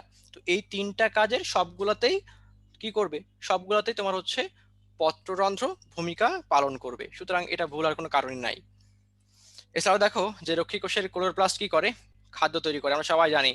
ক্লোরোপ্লাস্টকে কি বলা হয়? শর্করা তৈরির কারখানা বলা হয়, তাই না? এই জন্য ক্লোরোপ্লাস্ট কি করবে? খাদ্য তৈরি করবে।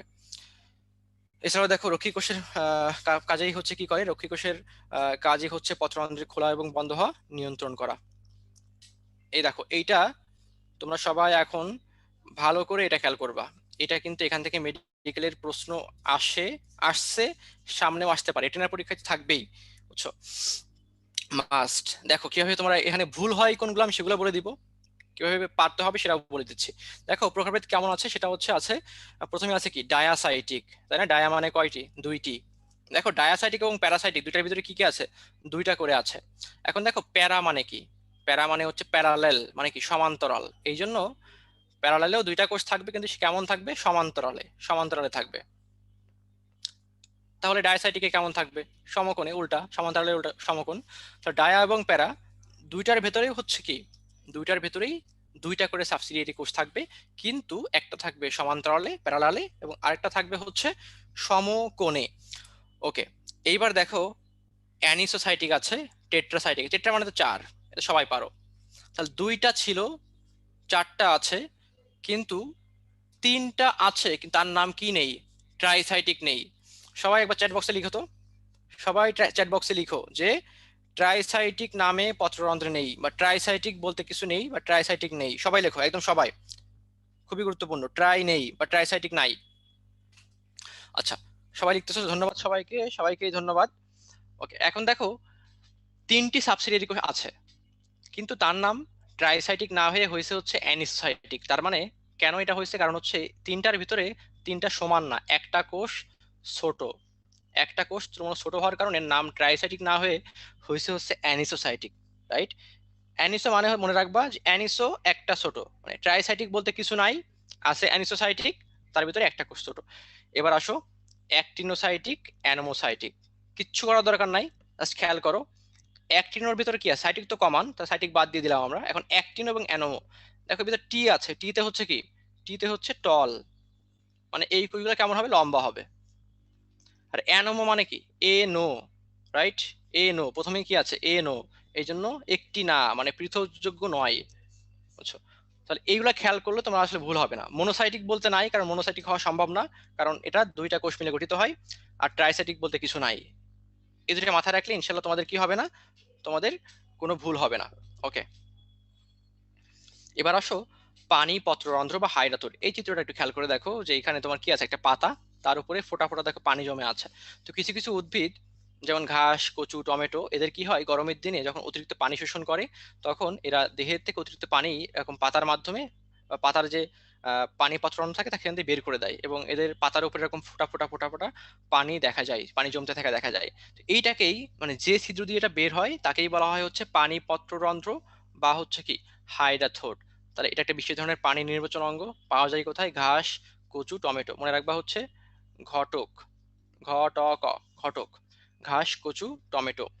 আর এই যে প্রক্রিয়ায় পানি বের হয়, যে প্রক্রিয়ায় পানি বের হয় তার নাম হচ্ছে গাটেশন। ওকে, এপিথেম কি জিনিস এইটা খেয়াল করো। এই দেখো এখানে এই যে জাইলেম বা ট্রাকিড আছে, এই ট্রাকিডের বা এই পরিবহন টিস্যু যেটা আছে এর মাথার উপরে যে গোল গোল যে কোষগুলা, এগুলাকে বলে হচ্ছে এপিথেম। বাস এটুকুই মনে রাখো যে ট্র্যাকিডের মাথার উপরে অবস্থান করতেছে, আর কিছু লাগবে না, এটুকুই যথেষ্ট। এবার আসো গ্রাউন্ড টিস্যুতন্ত্র। তবে তার আগে হচ্ছে আমরা যে ত্বকীয় টিস্যুতন্ত্র থেকে পড়লাম, এখান থেকে তোমাদের একটা পোল আছে। পোলটা হচ্ছে খুবই গুরুত্বপূর্ণ, কারণ পোলটা হচ্ছে মেডিকেলে আসা একটা প্রশ্ন। সুতরাং এটা যেতে পারবা, তার মানে হচ্ছে তোমরা মেডিকেলে কিভাবে প্রশ্ন আসে সেটা আনসার করতে পারবা, এবং ইনশাল্লাহ তোমরা কি করবা, মেডিকেলে চান্স পাওয়া তোমাদের সম্ভব ইনশাআল্লাহ। তাহলে দেখো তোমরা আনসার করো, কেউ ভুল করবে না, বুঝছো? এটা কিন্তু আমি তোমাকে বারবার বলছি, কেউই ভুল করবা না, সবাই অ্যান্সার করে একদম, প্রত্যেকে সবাই অ্যান্সার করে, বুঝছো? একদম খুবই সহজ একটা প্রশ্ন, আমি চাই যে 100%, 100%ই সঠিক অ্যান্সার করবা ইনশাল্লাহ। অনেকে অ্যান্সার করতেছে, দ্রুত দ্রুত, সময় খুব বেশি নাই, দ্রুত অ্যান্সার করো।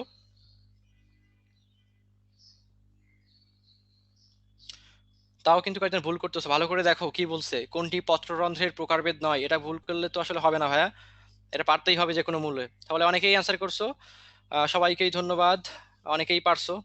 দু একজন পারো নাই, তাদের জন্য সমস্যা নাই, তোমরা ভালো করে খেয়াল করো এটা যেন আর ভুল না হয়। তো আমি তোমাদের আমল নামা শো করতেছি, দেখো তোমরা কিভাবে কতজন কেমন ভাবে আনসার করলা। এই যে দেখো, কোনটি পত্ররন্ধ্রের প্রকারভেদ না, আমি কিন্তু তোমাদের বারবার বলছি যে ট্রাইসাইটিক নামে কোনো পত্ররন্ধ্র নাই। তারপরেও কিন্তু অনেকেই প্যারাসাইটিক দাগাইছো, টেট্রাসাইটিক দাগাইছো, এটা কিন্তু করা যাবে না ভাইয়া। ট্রাইসাইটিক পত্ররন্ধ্র, ঠিক আছে। ধন্যবাদ সবাইকে, অনেকেই পারছো আলহামদুলিল্লাহ। তার মানে কি তোমরা মেডিকেলের যাত্রায় কি আছো, এগিয়ে আছো, এবং ইনশাল্লাহ তোমাদের স্বপ্ন সত্যি হতে যাচ্ছে ইনশাল্লাহ, আল্লাহ ভরসা।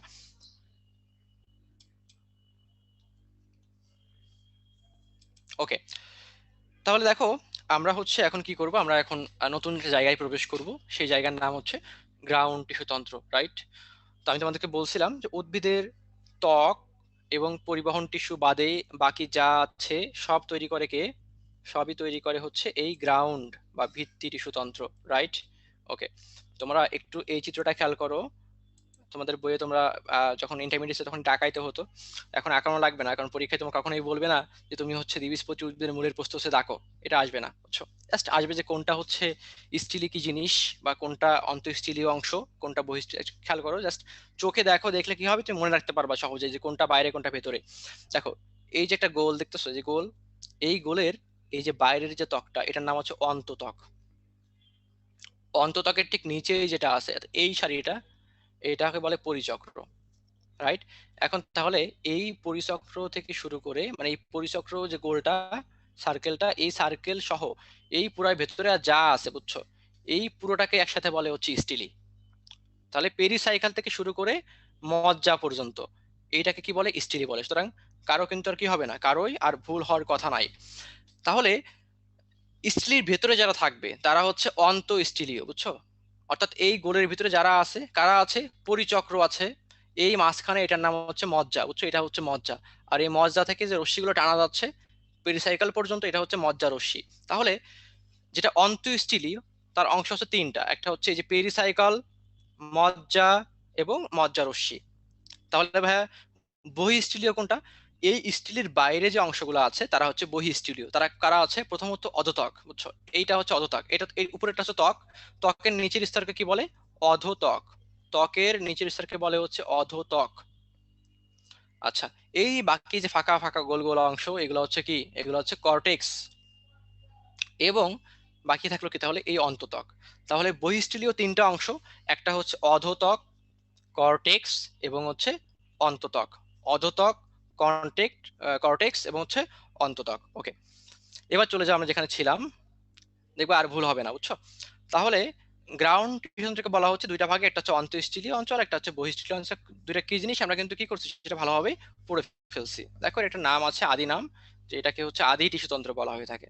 মানে আলটিমেটলি তোমার এখান থেকেই তোমার উদ্ভিদের একটা ভিত্তি তৈরি হয়, উদ্ভিদের কাঠামো দাঁড় করানো হয় এখান থেকেই। উৎপত্তি হচ্ছে দেখো পেরিব্লেম, এটা একটু অন্য নাম মনে রাখবা, কিন্তু এপিব্লেমা এবং পেরিব্লেম কিন্তু ঘোলাই ফেলবে না।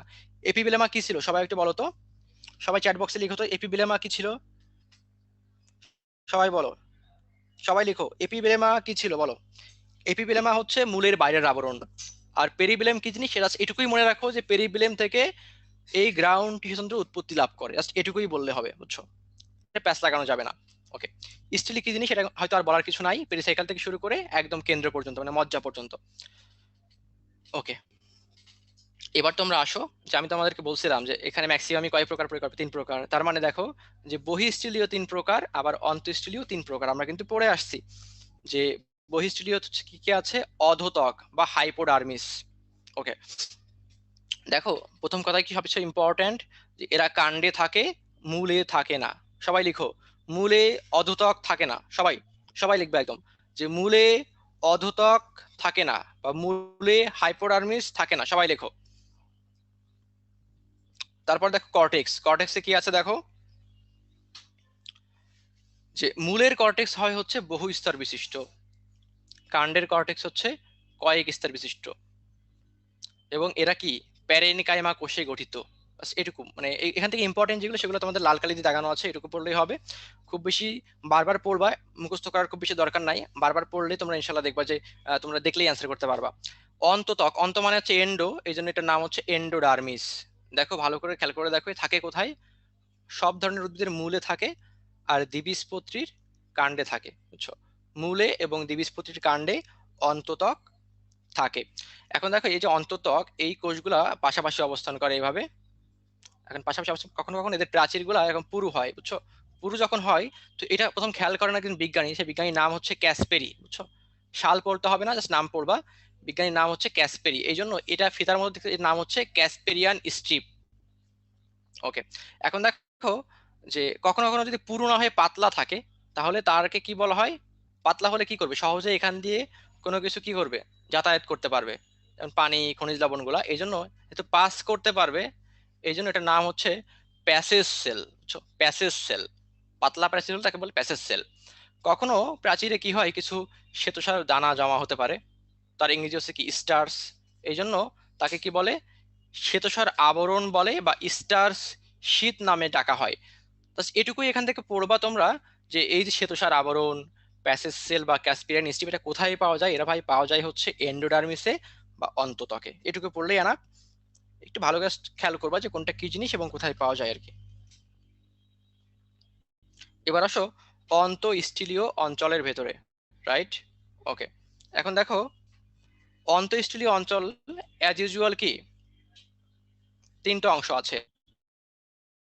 কি কি অংশ আছে? একটা হচ্ছে বা মেডুলা, একটা হচ্ছে মজ্জা, তিনটা তোমাদেরকে দেখাইছি আমি। সুতরাং কি করবো? তিনটা মনে রাখো, চিত্রটা খেয়াল করো, চিত্রটা মাথায় ঢোকায় রাখো, যে পেরিসাইকেল কোনটা দেখছিলাম, মজ্জা মানে কি একদম মিডিল, মতে হচ্ছে একদম মিডিলে আছে, বুঝছো? মজ্জা রশ্মি হচ্ছে মজ্জা থেকে রশ্মি, মানে এরা হচ্ছে সার্কেলের ভিতরে আছে, এই জন্য এরা হচ্ছে অন্তঃস্থলীয় অংশ। যে কোনো একটা মুখস্থ করলে, তুমি যদি অন্তঃস্থলীয় অঞ্চল মুখস্থ করো, এর বাইরে যাওয়া হচ্ছে বহিঃস্থলীয় অঞ্চলের অংশ। ওকে, দেখো এখান থেকে কি পড়তে হবে, এখান থেকে খুব বেশি প্যারা নেওয়ার কোনো দরকার নাই।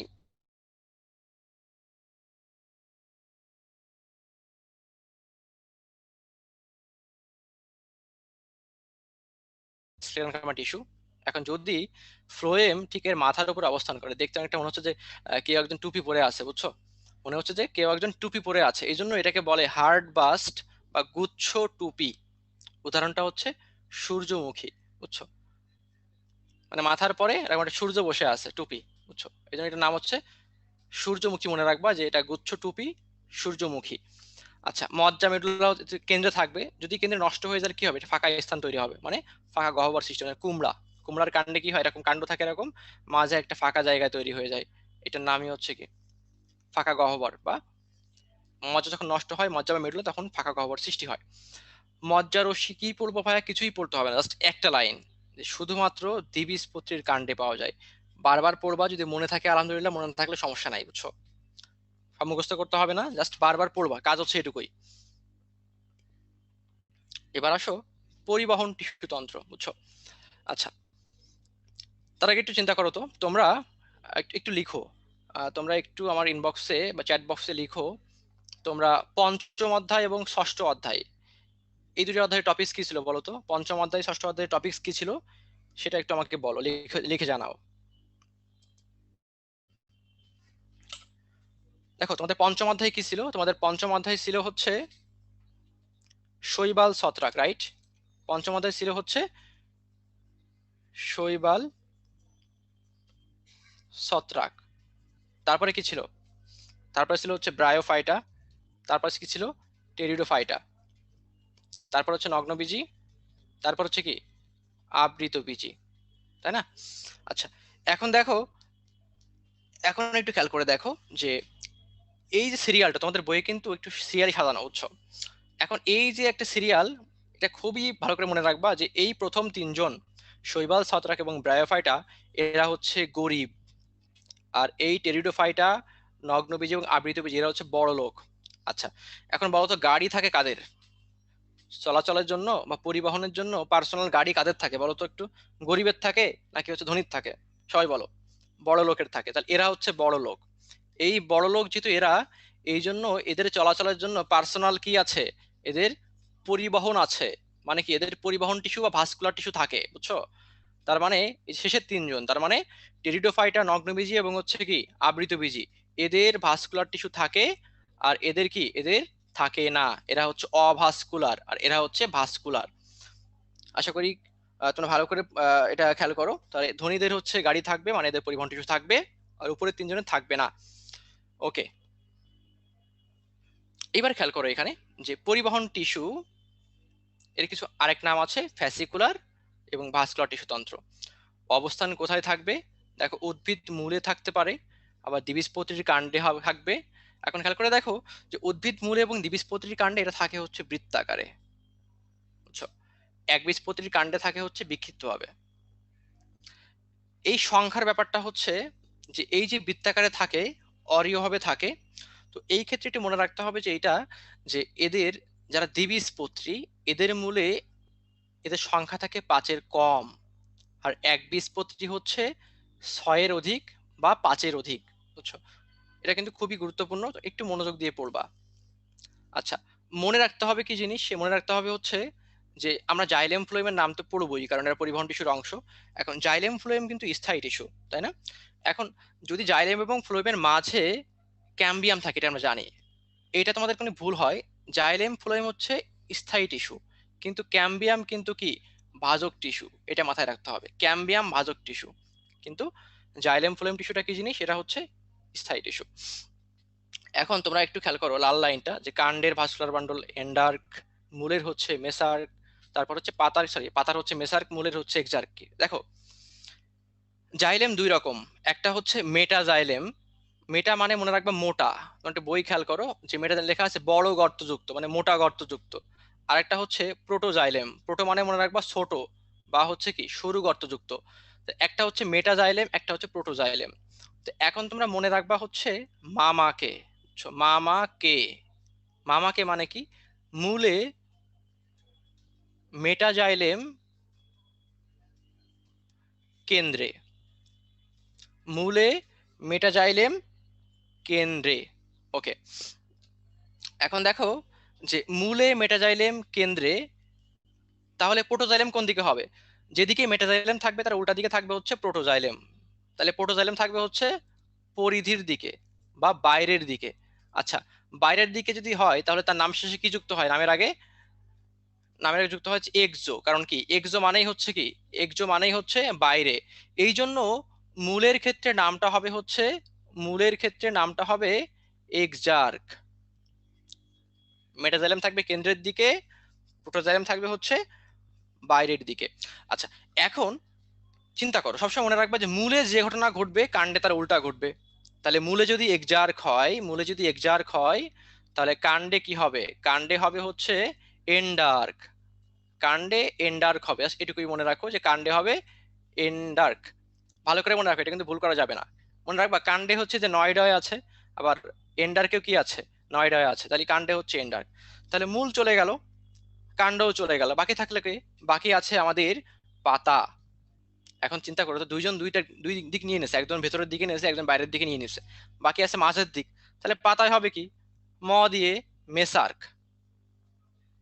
ওকে, তাহলে কাণ্ডে হচ্ছে এক্সার্ক, সরি কাণ্ডে হচ্ছে এন্ডার্ক, মূলে হচ্ছে এক্সার্ক, এবং পাতায় হবে কি, মেসার্ক। ওকে, তাহলে এটা কি করবা, এটা তোমাদের কিন্তু ভুল করা যাবে না, ভালো করে খেয়াল করো। এটা কিন্তু প্রশ্নে আসতে পারে, কোনোভাবেই কি করা যাবে না, ভুল করা যাবে না। ওকে, আমরা নেক্সটে যাচ্ছি। এখন খেয়াল করে দেখো, আমরা জানি সবাই যে এই দুই রকম, তাই না?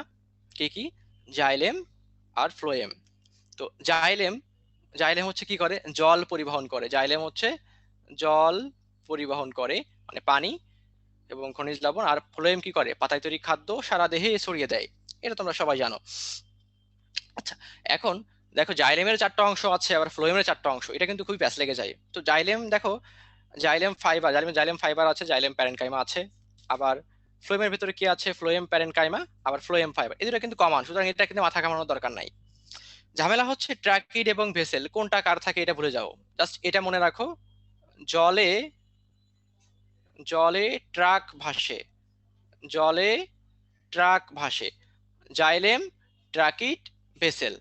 দেখবা আর ভুল হবে না, বুঝছো? জলে ট্রাক ভাসে, ভালো করে এটা মনে রাখবা।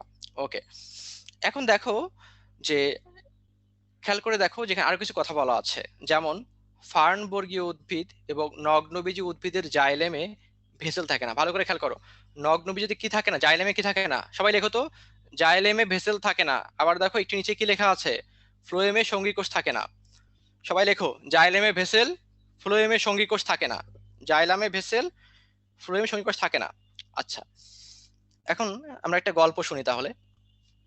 সেই গল্পটা দেখো, ধরো যে একজন নবদম্পতি, বুঝছো, নতুন বিয়ে হয়েছে তাদের, তারা হচ্ছে এখন বিয়ের পরে একটু ঘুরতে যেতেই হবে, বাসায় তো এখন বোরিং থাকা যাবে না, সবাই ঘুরতে যাচ্ছে।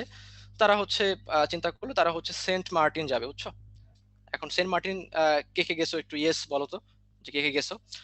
আচ্ছা, যারা যাওনি, তো সেন্ট মার্টিন যেতে গেলে তোমাদের টেকনাফ থেকে তোমার হচ্ছে জাহাজে চলতে হয়, বুঝছো। টেকনাফে কি চলতে, জাহাজে চলতে হয়। এখন নবদম্পতি তো ঘুরতে গেছে, বুঝছো। এখন মনে করো যে জাহাজে উঠছে, জাহাজে দুজন খুব এনজয় করতেছে, প্রকৃতির যে একটা অসাধারণ একটা পরিবেশ, হ্যাঁ, নাফ নদী আছে, নাফ নদী শেষ করে সাগরে পা দিছে, তার মানে হচ্ছে খুবই তারা এনজয় করতেছে। এখন এনজয় করতে করতে তার মানে কি, তার অবস্থা এখন এমন অবস্থা, দুজনে খুব এনজয় করতেছে। জাহাজের মাছ তুলে দাঁড়িয়ে, দুহাত দুদিকে ছড়িয়ে, সাদা গাংচিলের ভিড়ে, নীল জলরাশি চিরে তারা এগিয়ে যাচ্ছে। দুজন পরস্পর আর কি করতেছে, খুবই আনন্দ করতেছে আর কি। হঠাৎ বিকট শব্দ, চারিদিক স্তব্ধ। এখন সেই সঙ্গী দেখলো তার আরেকটা সঙ্গী, মানে তার যে হাজবেন্ড দেখলো তার ওয়াইফ হচ্ছে পানিতে ডুবে যাচ্ছে, বুঝছো? দুজনে ডুবে যাচ্ছে, কিন্তু হাজবেন্ড হচ্ছে একটা ভেলা পাইছে, তো একসঙ্গে একটা ভেলা পাইছে, আরেকজন ডুবে যাচ্ছে। এখন যে সঙ্গী ভেলাতে ভেসে চলে যাচ্ছে, মানে সে কিনারের দিকে আছে, সে কি করবে? সে কি এখন তার সঙ্গীকে ফেলে দিয়ে ভেসে চলে যাবে, না কি করবে? তোমাকে জানাও তো, তুমি কি করতা, বলো তো, তুমি কি করবা? তুমি কি তোমার সঙ্গীকে ফেলে চলে যাবা? দেখো, যারা হচ্ছে, যেটা হচ্ছে টুরু লাভ, বুঝছো, যাদের ভিতরে টুরু লাভ আছে, তারা কিন্তু কখনোই কি করবে না, তারা কখনোই ফেলে দিয়ে চলে যাবে না। তার মানে আমরা কখনোই কি করব না, সঙ্গী ফেলে, আমরা কখনোই সঙ্গী ফেলে ভেসে, এই যায় এটাকে আমি বর্গীয় দিয়ে লিখলাম আর কি, অ্যাকচুয়ালি এটা অন্তর্জ হবে, ভেসে যায় না। তার মানে সঙ্গী ফেলে ভেসে যায় না। ওকে, টুরু লাভের গল্প একটা, বুঝছো? আচ্ছা, তো এখন দেখো, সঙ্গী ফেলে ভেসে যায় না মানে হচ্ছে ফ্লোয়েমে থাকবে না সঙ্গী কোষ, ফ্লোয়েমে থাকবে না সঙ্গী কোষ, আর জাইলেমে থাকবে না হচ্ছে ভেসেল। এটা ভালো করে মনে রাখবা, ফ্লোয়েমে থাকবে না সঙ্গী কোষ, জাইলেমে থাকবে না হচ্ছে ভেসেল।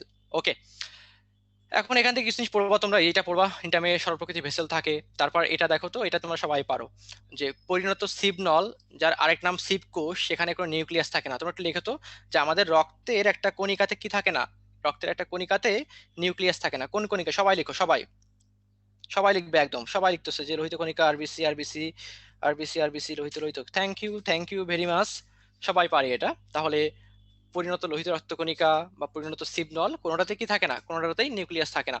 আচ্ছা, এখন দেখো, একটা ইনফরমেশন তোমাদেরকে পড়তে হবে, সেকেন্ডারি ফ্লোয়েমে অবস্থিত ফাইবার, জাস্ট এটুকু মনে রাখো যে পাটের আঁশ, এই পাটের আঁশকে একটা বাস্ট ফাইবার বলা হয়ে থাকে, বুঝছো? পাটের আঁশ হচ্ছে একটা বাস্ট ফাইবার। আর এটা কিন্তু আমরা আগেই পড়ছি, যে টুপির মতো, সূর্যমুখী উদাহরণ পড়ছিলাম, মাথায় যখন এরকম অবস্থান করবে ফ্লোয়েম, তখন তাকে কি বলি আমরা?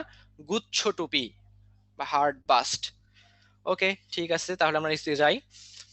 তো দেখো, তোমরা এটা কিন্তু ভালো করে মনে রাখবা, কারণ এখান থেকে মেডিকেলে প্রশ্ন হতে পারে, এই যে কোনটাতে নগ্রবীজিতে কি থাকে না, ফ্লোয়েম থাকে না, ফ্লোয়েমে কি থাকে না। হ্যাঁ, এগুলো কিন্তু ভালো করে তোমরা একটু মনে রাখবা, এটা কোনোভাবে কি করা যাবে না, ভুল করা যাবে না। ওকে, তাহলে আমরা এখন নেক্সটে যাচ্ছি। তোমরা কি আসো? কেউ ঘুমাচ্ছ নাকি দেখি? সাড়া দাও তো একটু, সবাই একটা ঝাঁকানাকা সাড়া দাও তো, ঘুমাচ্ছ কিনা। ওকে ওকে, ঠিক আছে, গুড। একদমই ঘুমানো যাবে না, বুঝছো? কারণ কি, মেডিকেল কিন্তু সামনেই, মেডিকেল তোমার সামনে দাঁড়ায় আছে তোমাকে বরণ করার জন্য। এখন তুমি চিন্তা করো, তুমি কি করবা? তুমি কি ঘুমাবা? ঘুমায় কি সেই মেডিকেল চলে যাবে তোমার পাশ দিয়ে আর তুমি হচ্ছে দেখবা? নাকি তুমি হচ্ছে আসলে কি করবা, মেডিকেলকে ঝাঁপায়ে ধরবা? অপশন তোমার কাছে, সুতরাং অ্যান্সার করবা তুমি। এখন তুমি বেছে নাও কি করবা। ওকে, এখন দেখো, ভাস্কুলার বান্ডলের প্রকারভেদ, আমরা এটা খুব সুন্দর করে এটা পড়তে হবে, যে কোনটা কার থাকে। আমরা আগেই বলছি যে শৈবাল, ছত্রাক বা ব্রায়োফাইটা, এদের কি থাকে না, এদের হচ্ছে ভাস্কুলার বান্ডল থাকে না। ওকে, এখন দেখো, যে ভাস্কুলার বান্ডল হচ্ছে তিন রকম, বুঝছো? একটা হচ্ছে সমপার্শ্বীয়, তার মানে এই জাইলেম এবং ফ্লোয়েম, ধর এখানে ফ্লোয়েম থাকবে, এটা হচ্ছে ফ্লোয়েম, আর এইখানে এটা হচ্ছে জাইলেম, পাশাপাশি অবস্থান করবে। তাহলে অরিওটা কি? অরিও মানে হচ্ছে জাইলেম এবং ফ্লোয়েম একসাথে অবস্থান করবে না, জাইলেম থাকবে আলাদা, ফ্লোয়েম থাকবে আলাদা, জাইলেম থাকবে আলাদা, ফ্লোয়েম আলাদা থাকবে, এটা হচ্ছে অরিও। আর কেন্দ্রিক কি? কেন্দ্রিক হচ্ছে কেন্দ্রে হয় জাইলেম থাকবে, তখন বাইরে থাকবে ফ্লোয়েম, আবার যদি কেন্দ্রে থাকে ফ্লোয়েম, তখন বাইরে থাকবে কি, জাইলেম। এটা হচ্ছে কেন্দ্রিক। তাহলে তিন রকম, সেটা কি? একটা হচ্ছে সংযুক্ত, এটা হচ্ছে সংযুক্ত, এইটা হচ্ছে সংযুক্ত, একটা হচ্ছে অরিও, এই যে এইটা হচ্ছে অরিও, আর একটা হচ্ছে কেন্দ্রিক, এই যে কেন্দ্রিক। তো এটা খেয়াল করলে তোমরা বুঝতে পারবো মোটামুটি। এখন আরো ভাগ আছে, সেটা আমরা পরে পড়বো। তো একটা জিনিস তোমরা একটা মাথায় রাখো তো, দেখো, অরিও যেটা, মানে এই যে এইটা, এইটা দেখো, পুষ্পক উদ্ভিদের মূলের ভাস্কুলার বান্ডল হচ্ছে অরিও। সবাই লিখো তো, মূলে অরিও, বুঝছো? মূলে অরিও, একদম সবাই লিখবে, মূলে অরিও, মূলে অরিও। জীবনের, তুমি তো এখন মারাও যাও, মারা যাওয়ার আগে তুমি মনে করো যে অন্তত এই কথাটা বলে যাবা, যে মূলে অরিও, মূলে অরিও, এটা ভোলা যাবে না, বুঝছো? ওকে, থ্যাংক ইউ, মূলে অরিও, এটা কোনোভাবেই ভুল করা যাবে না।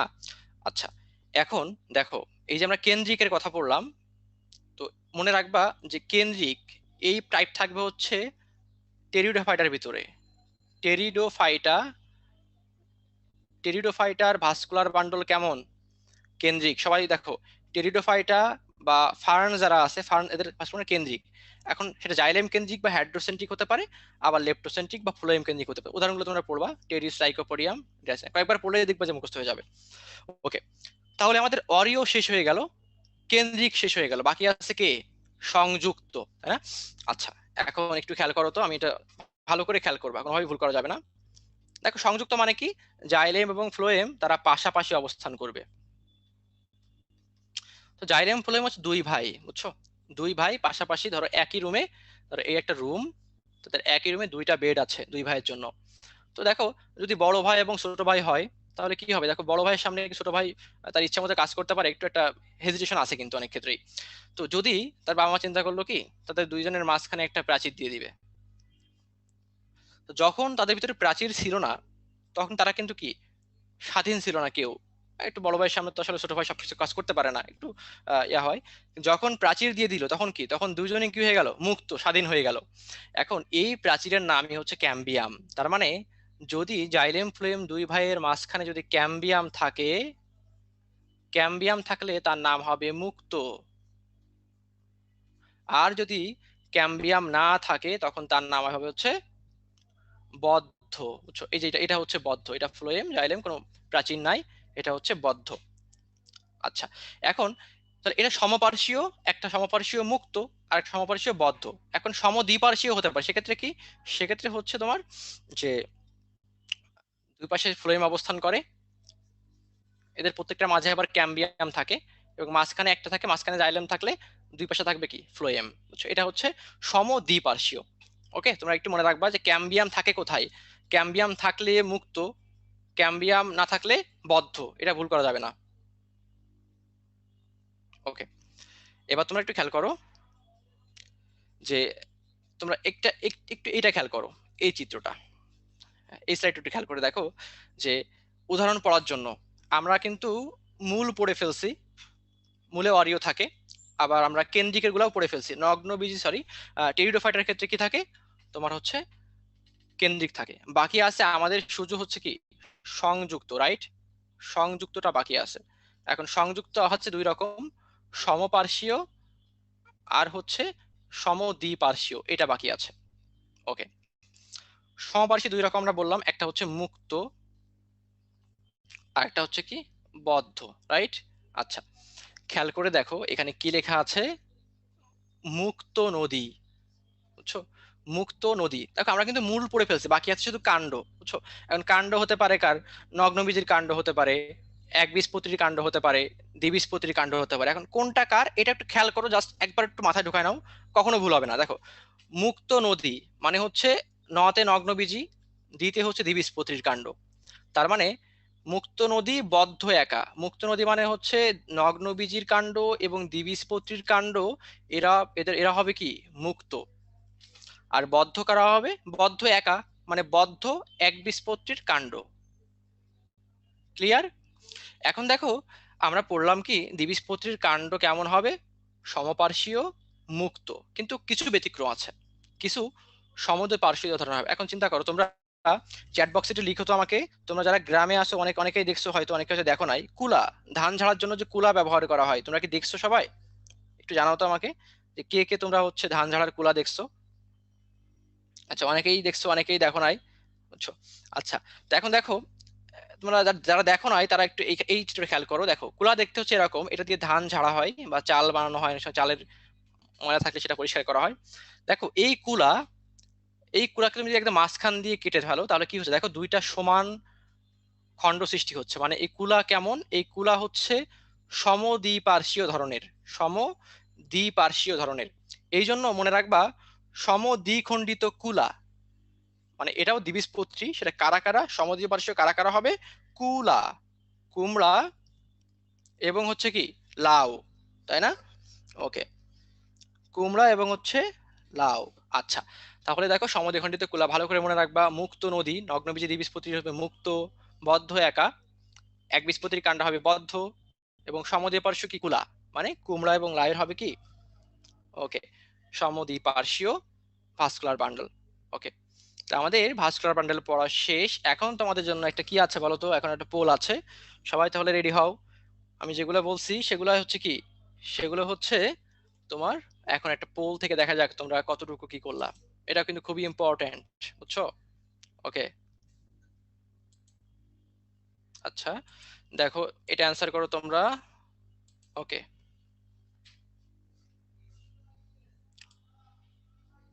সবাই অ্যান্সার করবা, বুঝছো, সবাইকে পারতে হবে কিন্তু। টেরিডোফাইটে কোন ধরনের ভাস্কুলার বান্ডল দেখা যায়, খুবই সহজ, আমি কিন্তু ভালো করে বলছি, বারবার বলছি টেরিডোফাইটে কি পাওয়া যায়, আমি বলে ফেলছি মূলে কি পাওয়া যেত, মূলে অরিও পাওয়া যেত, আর সকল কাণ্ডে পাওয়া যাবে সংযুক্ত। হ্যাঁ, তাহলে বাকি একটা আছে, সেটা কোনটা হবে তোমরা একটু বেছে নাও। আশা করি সবাই পারবা। অনেকে অ্যান্সার করতেছো, তারপরে কিছু ভুল করতেছো, ভুল করা যাবে না কিন্তু, কারণ তোমরা সবাই আমি জানি অনেক ভালো স্টুডেন্ট। মেডিকেলে কিন্তু তোমাদের চান্স পেতেই হবে, বুঝছো? যে কোনো মূল্যে, যে কোনো মূল্যে ডাক্তার হতেই হবে, বুঝছো? আর এটা কিন্তু আসলে আহামরি কঠিন না, বুঝছো? 4,000 সিট আছে, একটা সিট নাকি, 4,000 সিট আছে। তোমার জন্য তোমার কয়টা লাগবে? তোমার তো আর 4-5 সিট দরকার না, তোমার লাগবে একটা। তো 4,000 সিটের ভিতরে একটা পাওয়া কোনো ব্যাপার নাকি? জাস্ট একটু রেগুলার পড়াশোনা করো, বুঝছো? যেগুলো তোমাকে পড়তে বলা হয়, পরীক্ষার কোয়েশ্চেন যেগুলো হয় বারবার একটু দেখো, এগুলো এখন ব্যাপারই না, বুঝছো? একটা সিট তো লাগবে। যারা চান্স পায় এরা কিন্তু আসলে আহামরি কিছু না, বুঝছো? আসলে অ্যাজ ইউজুয়াল, কিন্তু একটু ভালো করে যারা রেগুলার থাকে, যারা একটু কেয়ারফুল থাকে, যারা আসলে চান্স পেতে চায়, দেখবে এরা আসলে চান্স পায়। এই তোমরা কিন্তু অনেকেই ভুল করতেছো, বুঝছো? এই ভুল কেন করতেছো? ভুল কিন্তু করা যাবে না, ঠিক আছে? আচ্ছা, ঠিক আছে। আমি দেখতেছি তোমরা দেখো তোমাদের আমল নামার কি অবস্থা, একটু খেয়াল করে দেখো। অনেকেই ভুল করছে, এটা আশা করি নাই। দেখো যে টেরিডোফাইটে কি পাওয়া যায়, দেখো টেরিডোফাইটে পাওয়া যায় হচ্ছে কেন্দ্রিক ধরনের, আমি তোমাদেরকে বলছিলাম কেন্দ্রিক। মূলে পাওয়া যায় হচ্ছে ওয়ারিও, আর কাণ্ডে পাওয়া যায় হচ্ছে বদ্ধ বা মুক্ত, সেটা কাণ্ডে পাওয়া যায়। কিন্তু টেরিডোফাইটে কি পাওয়া যায়? কেন্দ্রিক। অনেকেই ভুল করছে, যারা ভুল করছো তারা হতাশার কারণ নাই, তোমরা দেখে নাও, আর একটু খেয়াল করে পড়বা, তাহলে ইনশাল্লাহ দেখবা যে নেক্সট টাইম আর কি হবে না, ভুল হবে না। তো এটা তোমরা মনে রাখবা, এটা দিয়ে, বুঝছো? আমরা তো এখন টাকা পয়সার ব্যাপার আছে। হ্যাঁ, টাকা পয়সাকে আমরা এখন তো কি বলি এমনিতে? হাজারকে এখন আমরা সবাই এখন হাজার বলি না, সবাই কি বলি? কে বলি, তাই না? সবাই হাজারকে এখন কে বলি। তো মনে রাখবা তোমরা হচ্ছে 10,000 টাকা, তার মানে 10K, বুঝছো? টেরিসে হচ্ছে কেন্দ্রিক, বুঝছো? এটা মনে রাখবা। আচ্ছা, এখন দেখো আমরা এখন হচ্ছে একটু রিমাইন্ড করব। আমরা এই অধ্যায়টা প্রায় শেষের দিকে, তো আমরা হচ্ছে একটু রিমাইন্ড করব। আচ্ছা, ঠিক আছে। দেখো একবীজপত্রী উদ্ভিদের মূলের অন্তর্গঠন বৈশিষ্ট্য কি কি আছে, আমরা সবাই কিন্তু সবই পড়ে আসছি। দেখো আমি বলছিলাম মূলে হচ্ছে কি, মূলে হচ্ছে কিউটিকল থাকে না। মূলে হচ্ছে কিউটিকল অনুপস্থিত মূলের ত্বকে, এটা আমরা পড়ছি। তারপর পড়ছি মূলে অতত্বক থাকে না, এটাও আমরা পড়ছি। এই দুটাও পড়ছি, এটা কম ইম্পর্টেন্ট, এই জন্য নিজেরা পড়বা। আমরা এটা পড়ছি, বারবার বললাম যে মূলে হচ্ছে কি অরিও, অরিও, অরিও। তারপরে পড়ছিলাম মামাকে, মেটাজাইলেম কেন্দ্রে, তাহলে প্রোটোজাইলেম উল্টা হবে। এটাও আমরা পড়ছি যে জাইলেম ফ্লোয়েম গুচ্ছের সংখ্যা 6-এর অধিক। বারবার পড়বা, বুঝছো? বারবার পড়লে দেখবা যে মুখস্থ না করলে তুমি দেখলেই মনে রাখতে পারবা। এই জিনিসটা পড়ি না, এখানে এখানে পড়বো, সেটা হচ্ছে এদের মজ্জা, মানে ওই যে কেন্দ্রে যেটা থাকে, বুঝছো, মাঝে যেটা থাকে, সেটা হবে কি বৃহৎ আকৃতির, রাইট? বৃহৎ হবে। ওকে, এরপর দেখো যে এখানে চিত্র আছে, চিত্র তোমার বইয়ে আছে, এটা খুব বেশি দেখা লাগবে না তোমাদেরকে, জাস্ট মেডিকেলে তো চিত্র আসবে না, মেডিকেলে আসবে হচ্ছে কোনটা কোথায় থাকে এগুলা, তো এগুলো আমরা পড়ে ফেলছি, সুতরাং একদমই না পারার কোনো কারণই নাই। এবার আসো কাণ্ডে কি হয়। আমি তোমাদেরকে বলছিলাম যে কাণ্ডে নর্মালি কাণ্ডরম থাকে না, কিছু ব্যতিক্রম থাকতে পারে, থাকে কিছু কিছু জায়গায় থাকে, সব জায়গায় থাকে না, মানে সাধারণত অনুপস্থিত।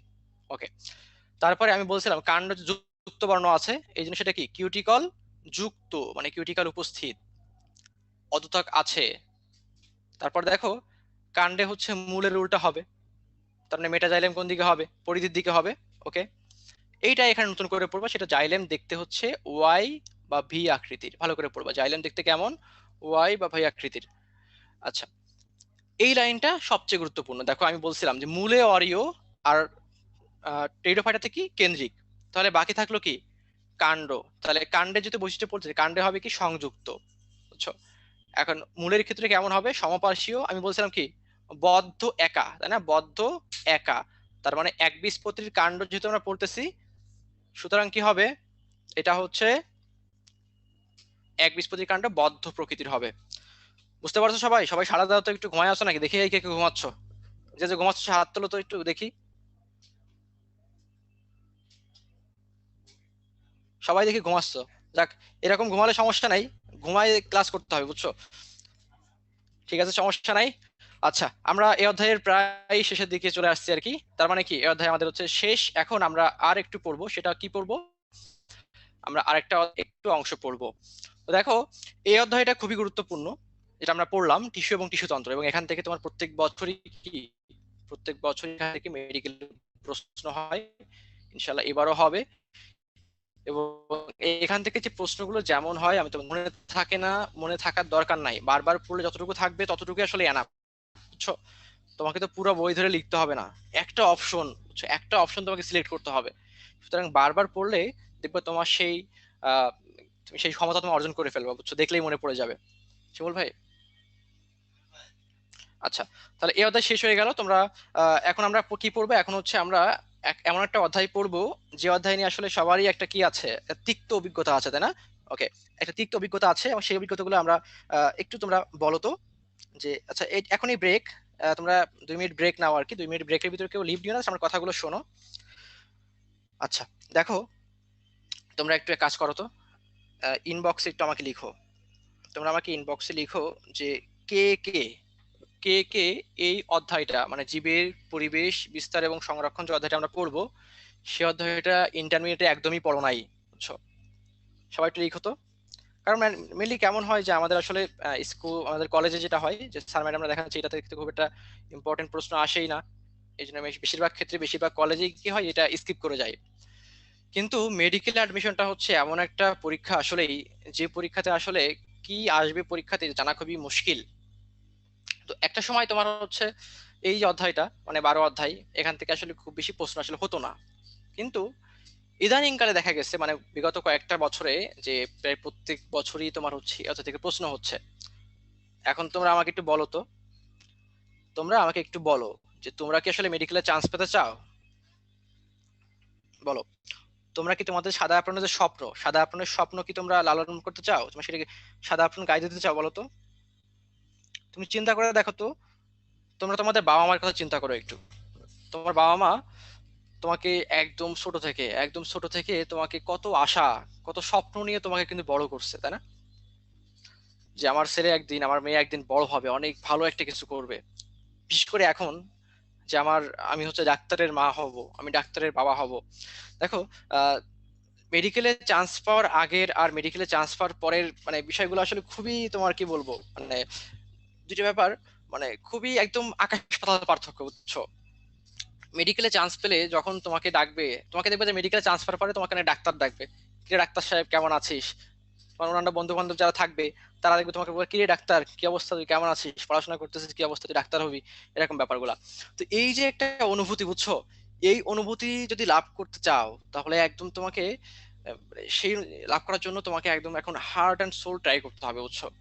একদম কোনো কিছু বাদ দেওয়া যাবে না, অতটুকু সম্ভব আর কি, বুঝছো? পড়াশোনা করতে হবে, সবকিছুকে সিরিয়াস নিতে হবে, কোনোটাকে হেলাফেলা করা যাবে না, বুঝছো?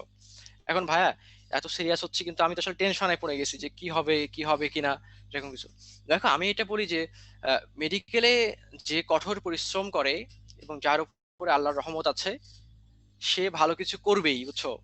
আমাদের যে অভিজ্ঞতা সেটা বলে যারা একটু সিরিয়াসলি যারা পড়াশোনা করে তারা কিন্তু ভালো করবেই। সুতরাং তোমরা যারা ভালো করে পড়াশোনা করতেছো, সিরিয়াসলি পরীক্ষাগুলো রেগুলার দিচ্ছ, মার্কস কম বেশি দেওয়ার সমস্যা নাই, মার্কস যা আছে আসো, কিন্তু পরীক্ষা যারা একদম রেগুলারলি, যারা সিনসিয়ারলি দিচ্ছ এবং পরীক্ষায় ভুলগুলো যারা সলভ করতেছো, শিওর থাকো তোমাদের জীবনে ভালো কিছু হবেই ইনশাল্লাহ, বুঝছো? এখন দেখবা যে এখন হয়তো পাশের বাড়ির আন্টি বা তোমার প্রতিযোগী যে বন্ধু ছিল তারা তোমাকে কুটনামি করবে, বা তারা তোমাকে, তোমার নামে খারাপ খারাপ কথা বলবে যে আরে ও তো, বা তোমার অনেক সিনিয়র দেখবা বলবে যে আরে তুমি তো অটো পাস করছো, তুমি আর কি পারো, তোমার দ্বারা কি কিছু হবে, তুমি কি পরীক্ষা দিছো, আর অনেক কথা বলবে, বুঝছো? এখন প্রথম কথা হচ্ছে তোমাকে এখন হতে হবে 3টা জিনিস। সেটা তোমাকে এখন হচ্ছে বোবা হতে হবে, বধির হতে হবে, বুঝছো? বোবা হবা, বধির হবে এবং কানা হবা, বুঝছো?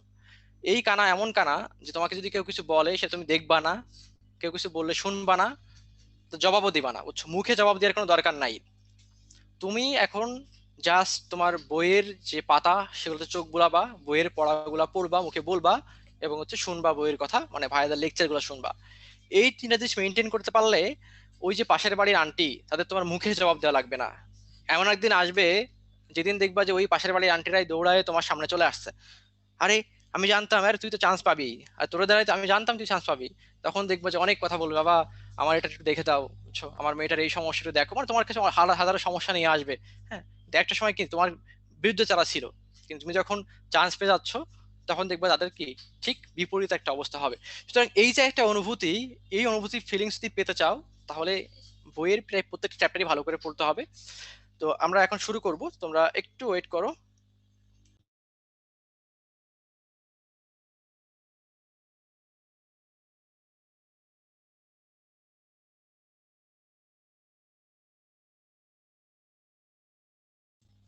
তো আমরা এখনই শুরু করব। তোমরা নেক্সট শুরু করবো হচ্ছে আমরা জীবের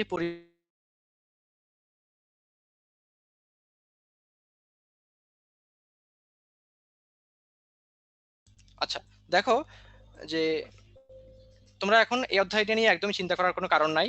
যতটুকু আমাদের পড়ার দরকার আমি ততটুকুই পড়বো, বেশি কিছু পড়তে যাব না। কারণ দেখো এই অধ্যায়ে অনেক বড় বড় লেখা আছে। আমরা এই অধ্যায়ের আজকে পুরোটা পড়বো না, আমরা এই অধ্যায়ের তোমার অল্প একটু অংশ পড়বো, প্রায় অর্ধেকটুকু আর কি। বাকি অর্ধেক আমরা হচ্ছে সেকেন্ড হাফে আমরা পড়বো ইনশাল্লাহ। দেখো প্রথম কথা হচ্ছে ভাইয়া, এই অধ্যায়টি এত বড় অধ্যায় আসলে কিভাবে পড়বো, এত ইনফরমেশন। তো দেখো সব পড়তে হবে না তোমাকে। তোমাকে আমরা যেগুলো বলি, যে যেগুলো পড়া লাগবে সেগুলোই পড়ো বারবার। তোমাদেরকে দাগানো বই দেওয়া হবে পিডিএফ এ, টেলিগ্রামে। দাগানো বই থেকে বইগুলো দাগিয়ে নিবে, এবং যতটুকু দাগানো আছে ততটুকু পড়লেই ইনশাল্লাহ হবে। দেখো একটা কথা তোমরা মাথায় রাখবা, যারা যারা মেডিকেলের প্রশ্ন করেন তারা কিন্তু অনেক সিনিয়র ডাক্তার, বুঝছো। অনেকে দেখা যাচ্ছে তোমার বুড়া হয়ে গেছে, চুল টুল পেকে দাড়ি ঠাড়ি পেকে একদম সাদা সাদা অবস্থা, বুঝছো। এখন তুমি একটু বলো তো, যারা অনেক সিনিয়র ডাক্তার তারা তো এমনিতেই ব্যস্ত থাকে, যে তোমার রোগী দেখতে হবে, অনেক কাজ, হ্যাঁ। তো তাদের কি সময় আছে বলো, যে এত কিছু পড়ে বিশ্লেষণ করে সবকিছু মিলে প্রশ্ন করার সময় কিন্তু নাই। তারা কি করে, তারা হচ্ছে একটা বই কিনে নিয়ে আসে লাইব্রেরি থেকে, পিয়ন দিয়ে কিনে নিয়ে আসে, বই নিয়ে বসে একটা অধ্যায় থেকে একটা প্রশ্ন করার জন্য।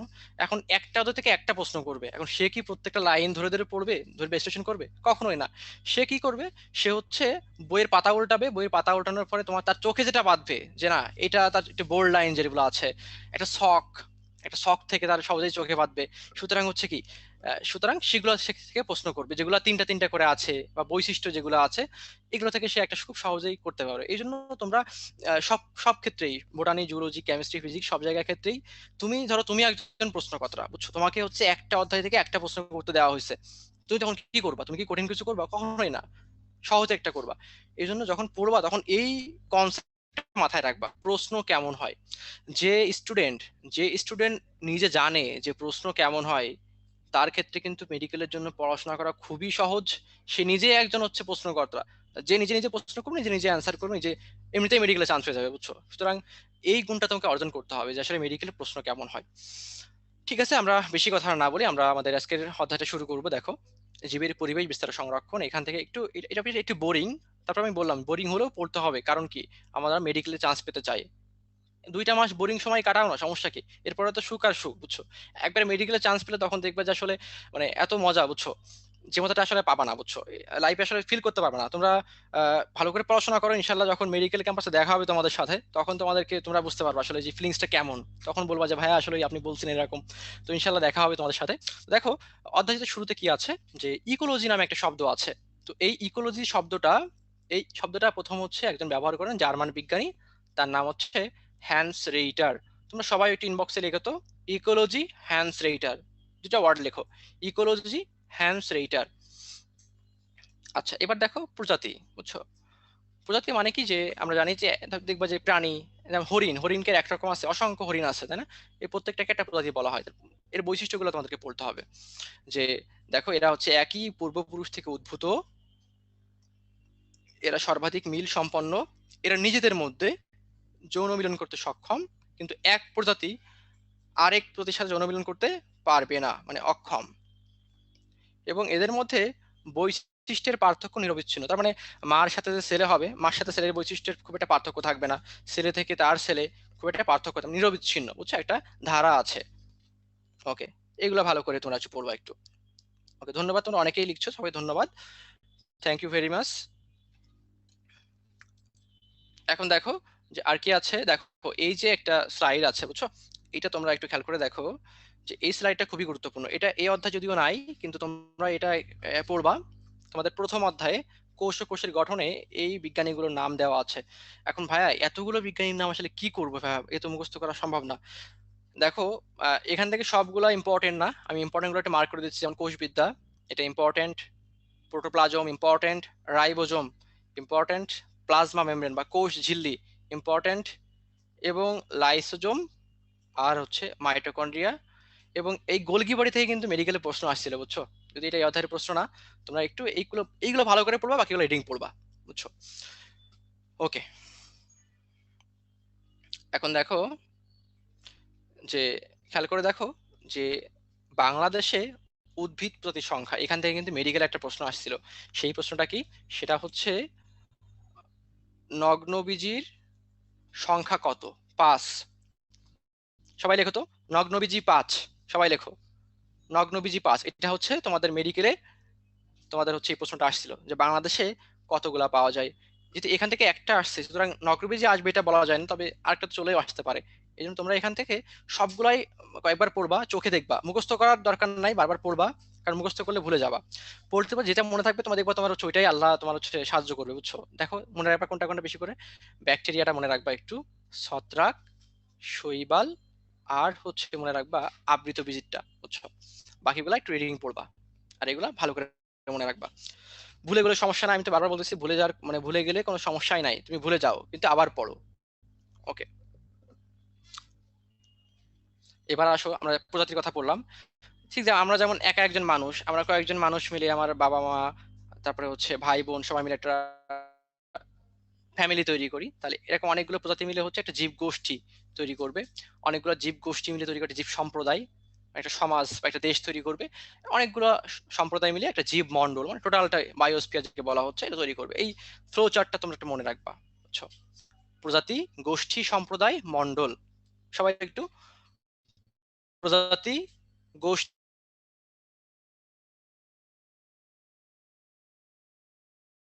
ভৌত পরিবেশ তিন রকম। একটা হচ্ছে বায়ুমণ্ডল, বাড়িমণ্ডল বা পানিমণ্ডল, আরেকটা হচ্ছে অশ্বমণ্ডল। অশ্বমণ্ডল কিন্তু ঘোড়া না, এখানে অশ্ব মানে জীবাশ্ম, বুঝছো?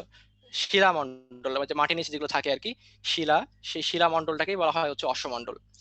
তো এই ভৌত পরিবেশ আর এই যে বায়োস্ফিয়ার পড়লাম আমরা, এই দুটো একসাথে মিলে এদেরকে বলা হয় ইকোস্ফিয়ার, বুঝছো? বায়োস্ফিয়ার আর হচ্ছে ইকোলজি মানে ভৌত পরিবেশ, দুইটাকে একসাথে মিলে আমরা কি বলি? ইকোস্ফিয়ার। ওকে, জীবগোষ্ঠীর বৈশিষ্ট্য, এখান থেকে দেখো ভাই অনেকগুলো বৈশিষ্ট্য আছে, তোমার বইও আছে। জাস্ট নাম, জাস্ট নাম পড়বা, বুঝছো? আর কিছু না।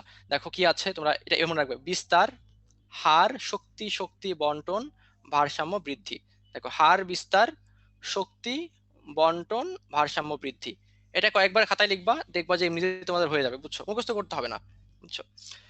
হার, বিস্তার, শক্তি বন্টন, ভারসাম্য বৃদ্ধি। ওকে,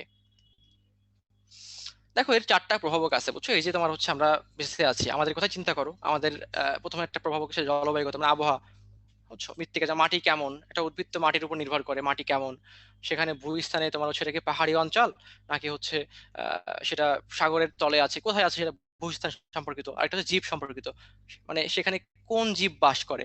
যেমন যেখানে তোমার হচ্ছে কি এক বনে, আমরা বলছি না যে এক বনে দুই বাঘ বাস করতে পারে না, এটা এরকম আর কি, যে জীব কোন জীব আছে সেটার উপরে নির্ভর করে আর কি। যেমন যেখানে ঠিক যে জায়গাটায় বাঘ বাস করে সেখানে তো হরিণ থাকবে না, হরিণ একটু দূরে থাকবে, ব্যাপারটা এরকম। ওকে, এই সাইড তোমাদের পড়তে হবে না, এটা বাদ দাও।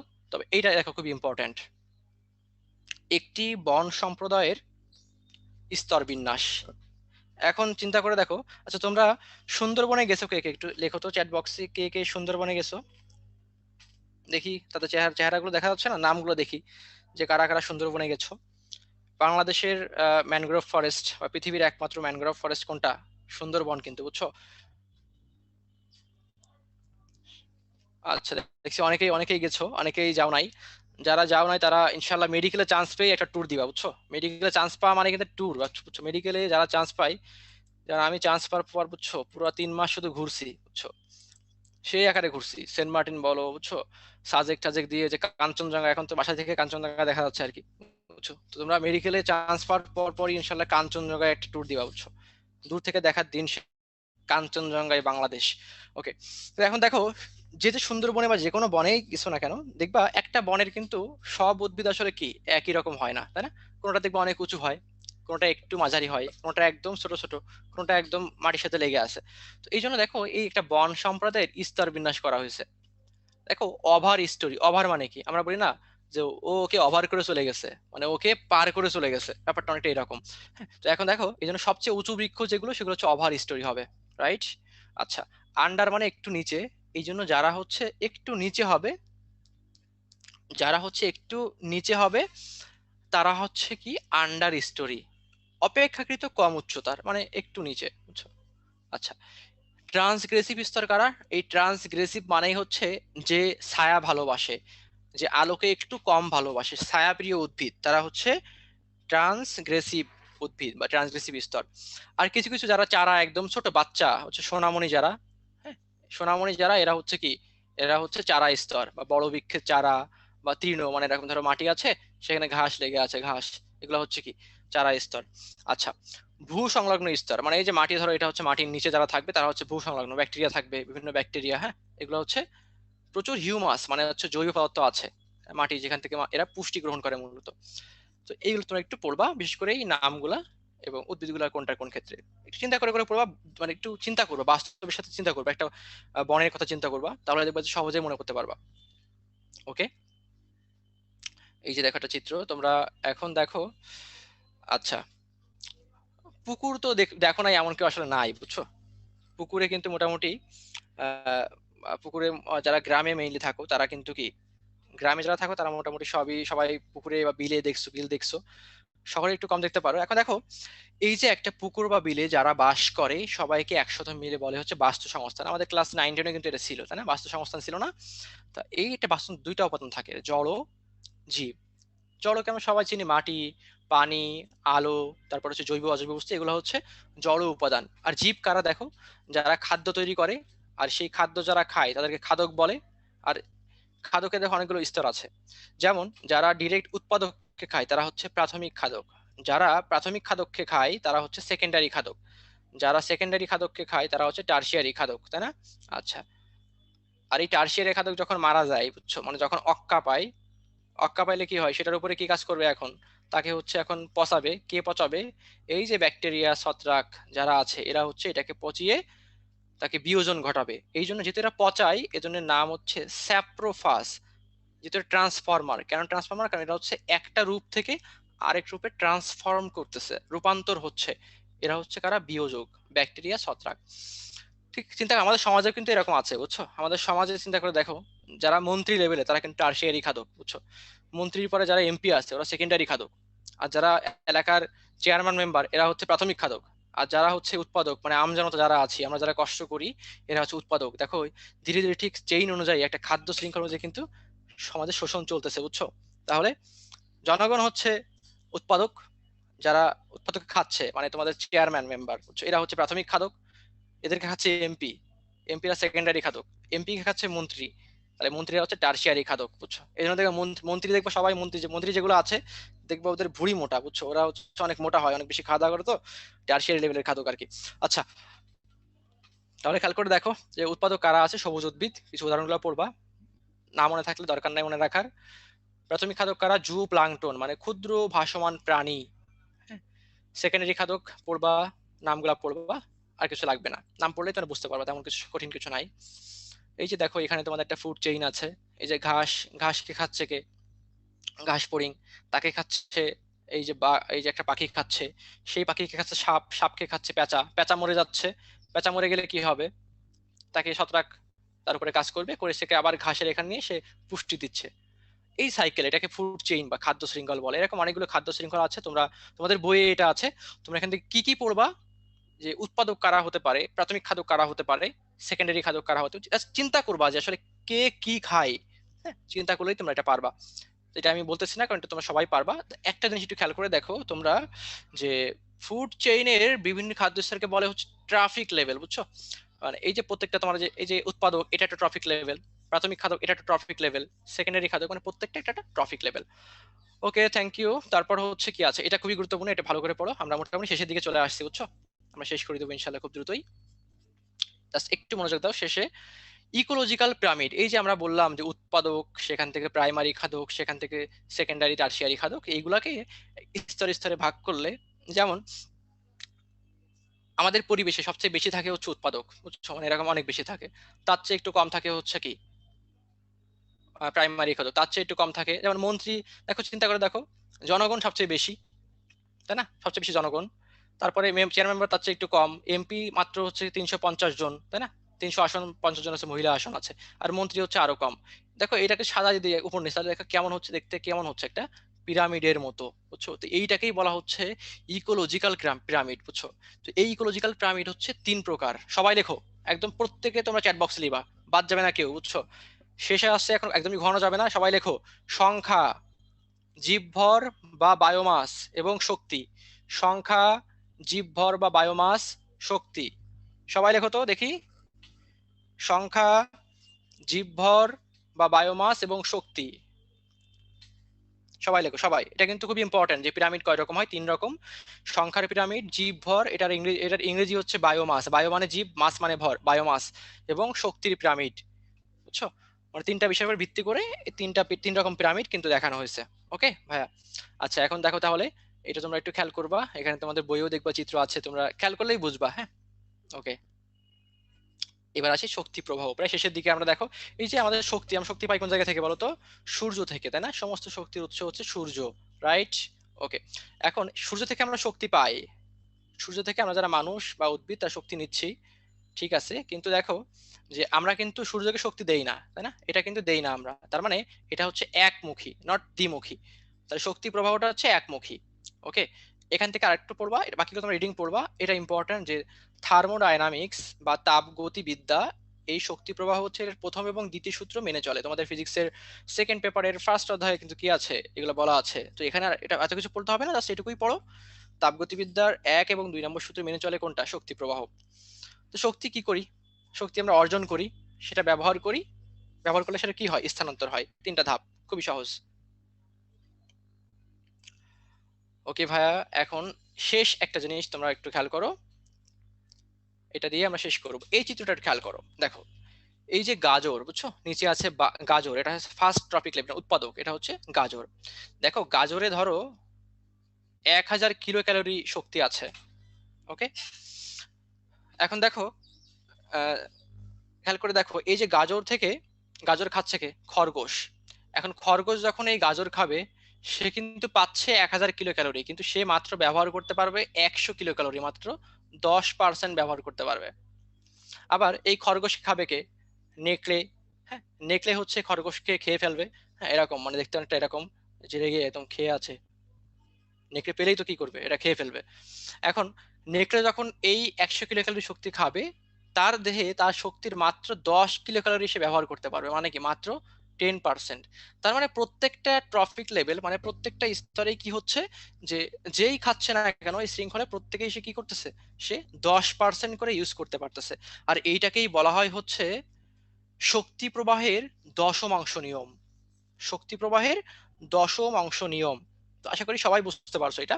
তো দেখো এটা আবিষ্কার করতে জাস্ট এটুকুই পড়তে হবে, লিন্ডেন ম্যান। সাল একবার দু একবার পড়বা, মনে থাকলে থাকলো, না হলে দরকার নাই, বুঝছো? এটাই পড়বা, শক্তি প্রবাহ আবিষ্কার করছে কে? Linden man. 10% নিয়ম আবিষ্কার করছে কে? Linden man. সবাই লেখো তো, লিন্ডেন ম্যান 10%, সবাই লেখো লিন্ডেন ম্যান 10%। আচ্ছা, আমরা আজকের পড়া আমাদের এই টপিকটা এখনই শেষ। এখন শেষের জন্য তোমাদের একটা লাস্ট একটা পোল আছে, সেই পোলটা দিও, সবাই অ্যান্সার করতে হবে কিন্তু, বুঝছো? সবাই অ্যান্সার করো তো, সবাইকে পারতে হবে, সবাই অ্যান্সার করো, বুঝছো? প্রত্যেকে প্রত্যেকে। কোনটি ইকোলজিক্যাল পিরামিডের প্রকারভেদ? না, আমি কিন্তু ভালো করে বারবার বলে দিচ্ছি, ভুল করলে কিন্তু এখন একটা মাইর দিব কিন্তু একদম শেষ বেলায়, বুঝছো? ভুল করা যাবে না, সবাইকে পারতে হবে, সবাইকে চান্স পেতে হবে মেডিকেলে, বুঝছো? অ্যান্সার দাও, অ্যান্সার দাও, অনেকেই ভুল করতেছো, ভুল করা যাবে না কিন্তু। ভালো করে দেখো কি কি অপশন আছে, সংখ্যা, বায়োমাস, শক্তি, আকৃতি, কোনটি প্রকারভেদ নয়, ভালো করে দেখো।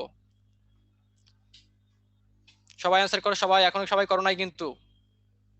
ওকে ওকে, ভুল করা যাবে না, ভালো করে খেয়াল করো আমি কি কি বলছিলাম, তোমাদের লিখতে বলছিলাম কিন্তু। ওকে, অনেকেই ভালো অ্যান্সার দিচ্ছে, তবে তারপরেও অনেকে ভুল করছো। আচ্ছা, আমরা এখন আমল নামা দেখাবো তোমাদের, খেয়াল করো তোমরা কি অ্যান্সার করলা। ওকে ওকে, এই দেখো তোমরা কি অ্যান্সার করছো। অনেকেই সঠিক অ্যান্সার দিছো, 84% সঠিক অ্যান্সার দিছো। দেখো আমি বলছিলাম সংখ্যা, জীবভর বা বায়োমাস এবং শক্তি, এই তিনটা হচ্ছে কি, এই তিনটা হচ্ছে ইকোলজিক্যাল পিরামিডের প্রকারভেদ। আকৃতি নামে কি নাই, আকৃতি নামে কোনো প্রকারভেদ কিন্তু নাই। ওকে, তো সবাইকে অনেক অনেক ধন্যবাদ, তোমরা ভালো করে অনেক অ্যান্সার দিয়েছো। তারপর যারা পারো নাই, হতাশার কোনো কারণ নাই, কারণ তোমরা পারো নাই মানে কি তোমাদের জন্য ভালো হয়েছে। এই যে পারো না এটা মনে থাকবে, এই জন্য ভুল করলেই দেখবা যে সহজেই তারপরে কি করতে পারবা, সহজেই সেই ভুলটা সংশোধন করতে পারবা। আচ্ছা, তো আজকে আমাদের লেকচার আজকের মতো এখানেই শেষ। আমরা এই চ্যাপ্টারের বাকি অংশ পড়বো কবে বলো তো? নেক্সট, যে নেক্সট হাফটা আছে সেখানে পড়বো, বুঝছো? আচ্ছা, এখন তোমাদের জন্য কয়েকটা কথা বলবো। তোমাদের অনেকে প্রশ্ন করছো যে ভাই আমরা আসলে কি করব, আমরা কত ঘন্টা পড়বো। দেখো, আমি তোমাদেরকে বলি, তোমরা এখন মেডিকেলে চান্স পেতে যাও, তোমাদের এখন তোমাদের সাধনা, চিন্তা, চেতনা, ভাবনা যা কিছু আছে সমস্ত কিছু হবে হচ্ছে মেডিকেলকে কেন্দ্র করে, বুঝছো? মেডিকেলকে তোমাদের কেউ লিভ নিও না, লাস্টে একটা টুইস্ট আছে তোমার জন্য, লাস্টে একটা টুইস্ট, সেই টুইস্টে সবাই অংশগ্রহণ করে সবাই লিভ নিবা, সমস্যা নেই। এখন দেখো যে যারা মেডিকেলে চান্স পেতে তাদেরকে 24 ঘন্টা পড়াশোনা করতে হবে। ভাইয়া 24 ঘন্টা, 24 ঘন্টা কিভাবে পড়াশোনা করবো বলেন? দেখো, 24 ঘন্টা পড়াশোনা করা তখনই সম্ভব যখন তোমার চিন্তা চেতনা একদম সবকিছু যখন তুমি হচ্ছে কি করবা, সবকিছু যখন তুমি হচ্ছে তোমার পড়াশোনা কেন্দ্রিক করতে পারবা, তখনই দেখবা কি হবে, তখনই তোমার দেখবা 24 ঘন্টা পড়াশোনা। তুমি এখন ঘুমাবা, তুমি ঘুমানোর মেডিকেলে চান্স পেতে হবে। তোমার এখন স্বপ্ন দেখবা, স্বপ্ন দেখার তোমার স্বপ্ন হবে হচ্ছে মেডিকেল কেন্দ্রিক, সাদা অ্যাপ্রন পরে তুমি হেঁটে যাচ্ছ মেডিকেলের ক্যাম্পাসে, তুমি মানুষের হার্ট নিয়ে পড়াশোনা করতেছো, মানুষের হার্ট ধরে আছো, মানুষের লাংস ধরে আছো। এই স্বপ্ন তুমি দেখবা, এই স্বপ্ন তোমাকে আরো কি করবে, আরো তোমাকে হচ্ছে সিরিয়াস করে ফেলবে, বুঝছো? ওকে, এখন ব্যাপারটা হচ্ছে যে শুধু পড়াশোনা করলেই হবে না, হ্যাঁ। পড়াশোনার পাশাপাশি আমাদের যে সৃষ্টিকর্তা যিনি আছেন, যিনি সবকিছুকে নিয়ন্ত্রণ করেন, তার প্রতি আস্থা রাখতে হবে। তার জন্য তার কাছে চাইতে হবে যে আল্লাহ, আমি তো এত কষ্ট করতেছি, আপনি আমার কষ্টকে একটু আহ, আমার কষ্টকে বাস্তবে রূপদান করেন, আমার যে আশা সেই আশাকে একটু বাস্তবে রূপদান করেন, বুঝছো? তুমি যখনই আল্লাহর কাছে চাইবা, তো দেখো পড়াশোনা কিন্তু সবাই করে, মেডিকেলের সিট সবাই আগ্রহ করে, তো যারা একসাথে পড়াশোনাও করে আবার সেই পড়াশোনার জন্য আল্লাহর কাছে চাইও, তো যারা দুইটা কাজ একসাথে করে আল্লাহ কি কখনো তাকে নিরাশ করবেন? কখনোই নিরাশ করবেন না। যে আল্লাহর গুণগান গায়, সৃষ্টিকর্তার গুণগান যে গায়, এবং যে একই সাথে পড়াশোনাও করে, চেষ্টা করে, তাকে আল্লাহ অবশ্যই অবশ্যই ভালো কিছুই দান করবেন। তো এই আশা রেখে, আল্লাহর প্রতি আশা রেখে কেউ হতাশ হবা না, বুঝছো? কেউ হতাশ হওয়া যাবে না। প্রত্যেকেই কি করবা, প্রত্যেকেই এখন থেকে, আজকে থেকেই একদম মনোযোগ দিয়ে তোমরা পড়াশোনা করবা। অনেক সময় প্রশ্ন হতাশা আসবে, হতাশা আসলে কি করবা? হতাশা আসলে তোমার সৃষ্টিকর্তার কি করবা, সৃষ্টিকর্তার জন্য তোমরা আল্লাহর কাছে কি করবা, আল্লাহর কাছে চাইতে হবে যে আল্লাহ, আমি ভুলে যাচ্ছি, আমি তো কষ্ট করতেছি, আমার কষ্টের কিছু একটা আপনি দান করেন। তো যখনই করবা দেখবা আল্লাহ তোমাদেরকে অবশ্যই অবশ্যই তোমাদের কি করবেন, তোমাদেরকে সফল করবেন। তোমরা ইনশাল্লাহ মেডিকেল ক্যাম্পাসে আসতে পারবা এবং তোমাদের সাথে দেখা হবে ইনশাল্লাহ। তোমাদের সাথে দেখা হবে। ভালো করে পড়ো। অনেকে বলতে ভাই দাগানো বই পড়লে আর ডাইজেস্ট পড়লে হবে কিনা, তোমরা দাগানো বইটাই পড়ো এবং ডাইজেস্টে জাস্ট যতটুকু আমরা পড়তে বলি, হ্যাঁ, ততটুকুই পড়বা। আর যদি পড়তে না বলি তোমার খুব বেশি পড়ার দরকার নেই, জাস্ট যতটুকু এক্সট্রা ইনফরমেশন আছে ওটা দেখতে পারো। ডাইজেস্ট নিয়ে আমার ইয়ে মেইন বইটা তোমরা ভালো করে ফলো করবা, বুঝছো? কারণ প্রশ্ন মেইন বই থেকে হবে ইনশাআল্লাহ। তাহলে সর্বপ্রতি ভালো শুভকামনা থাকবে তোমাদের জন্য। তোমরা ইনশাআল্লাহ ভালো করে পড়াশোনা করবে, আবার ইনশাল্লাহ দেখা হবে। তবে তোমাদের সাথে ইনশাল্লাহ দেখা হবে মেডিকেল ক্যাম্পাসে, তখন ইনশাল্লাহ তোমাদের সাথে ভালো করে পরিচয় হবে, কথা হবে। সে পর্যন্ত ভালো থাকো, আর ইনশাল্লাহ আবার দেখা হতে পারে, আবার কথা হতে পারে। ওকে, সবাইকে ধন্যবাদ। সবাই ভালো থাকো, আমার জন্য দোয়া করো, নিজেরা পড়াশোনা করো। অনেক অনেক শুভকামনা থাকলো। ইনশাল্লাহ তোমরা তোমাদের বাবা মা তোমাদের স্বপ্ন লালন করতে পারবে। মেডিকেলের ক্যাম্পাসে তোমাদের সাথে দেখা হবে ইনশাল্লাহ। আসসালামু আলাইকুম রহমতুল্লাহ।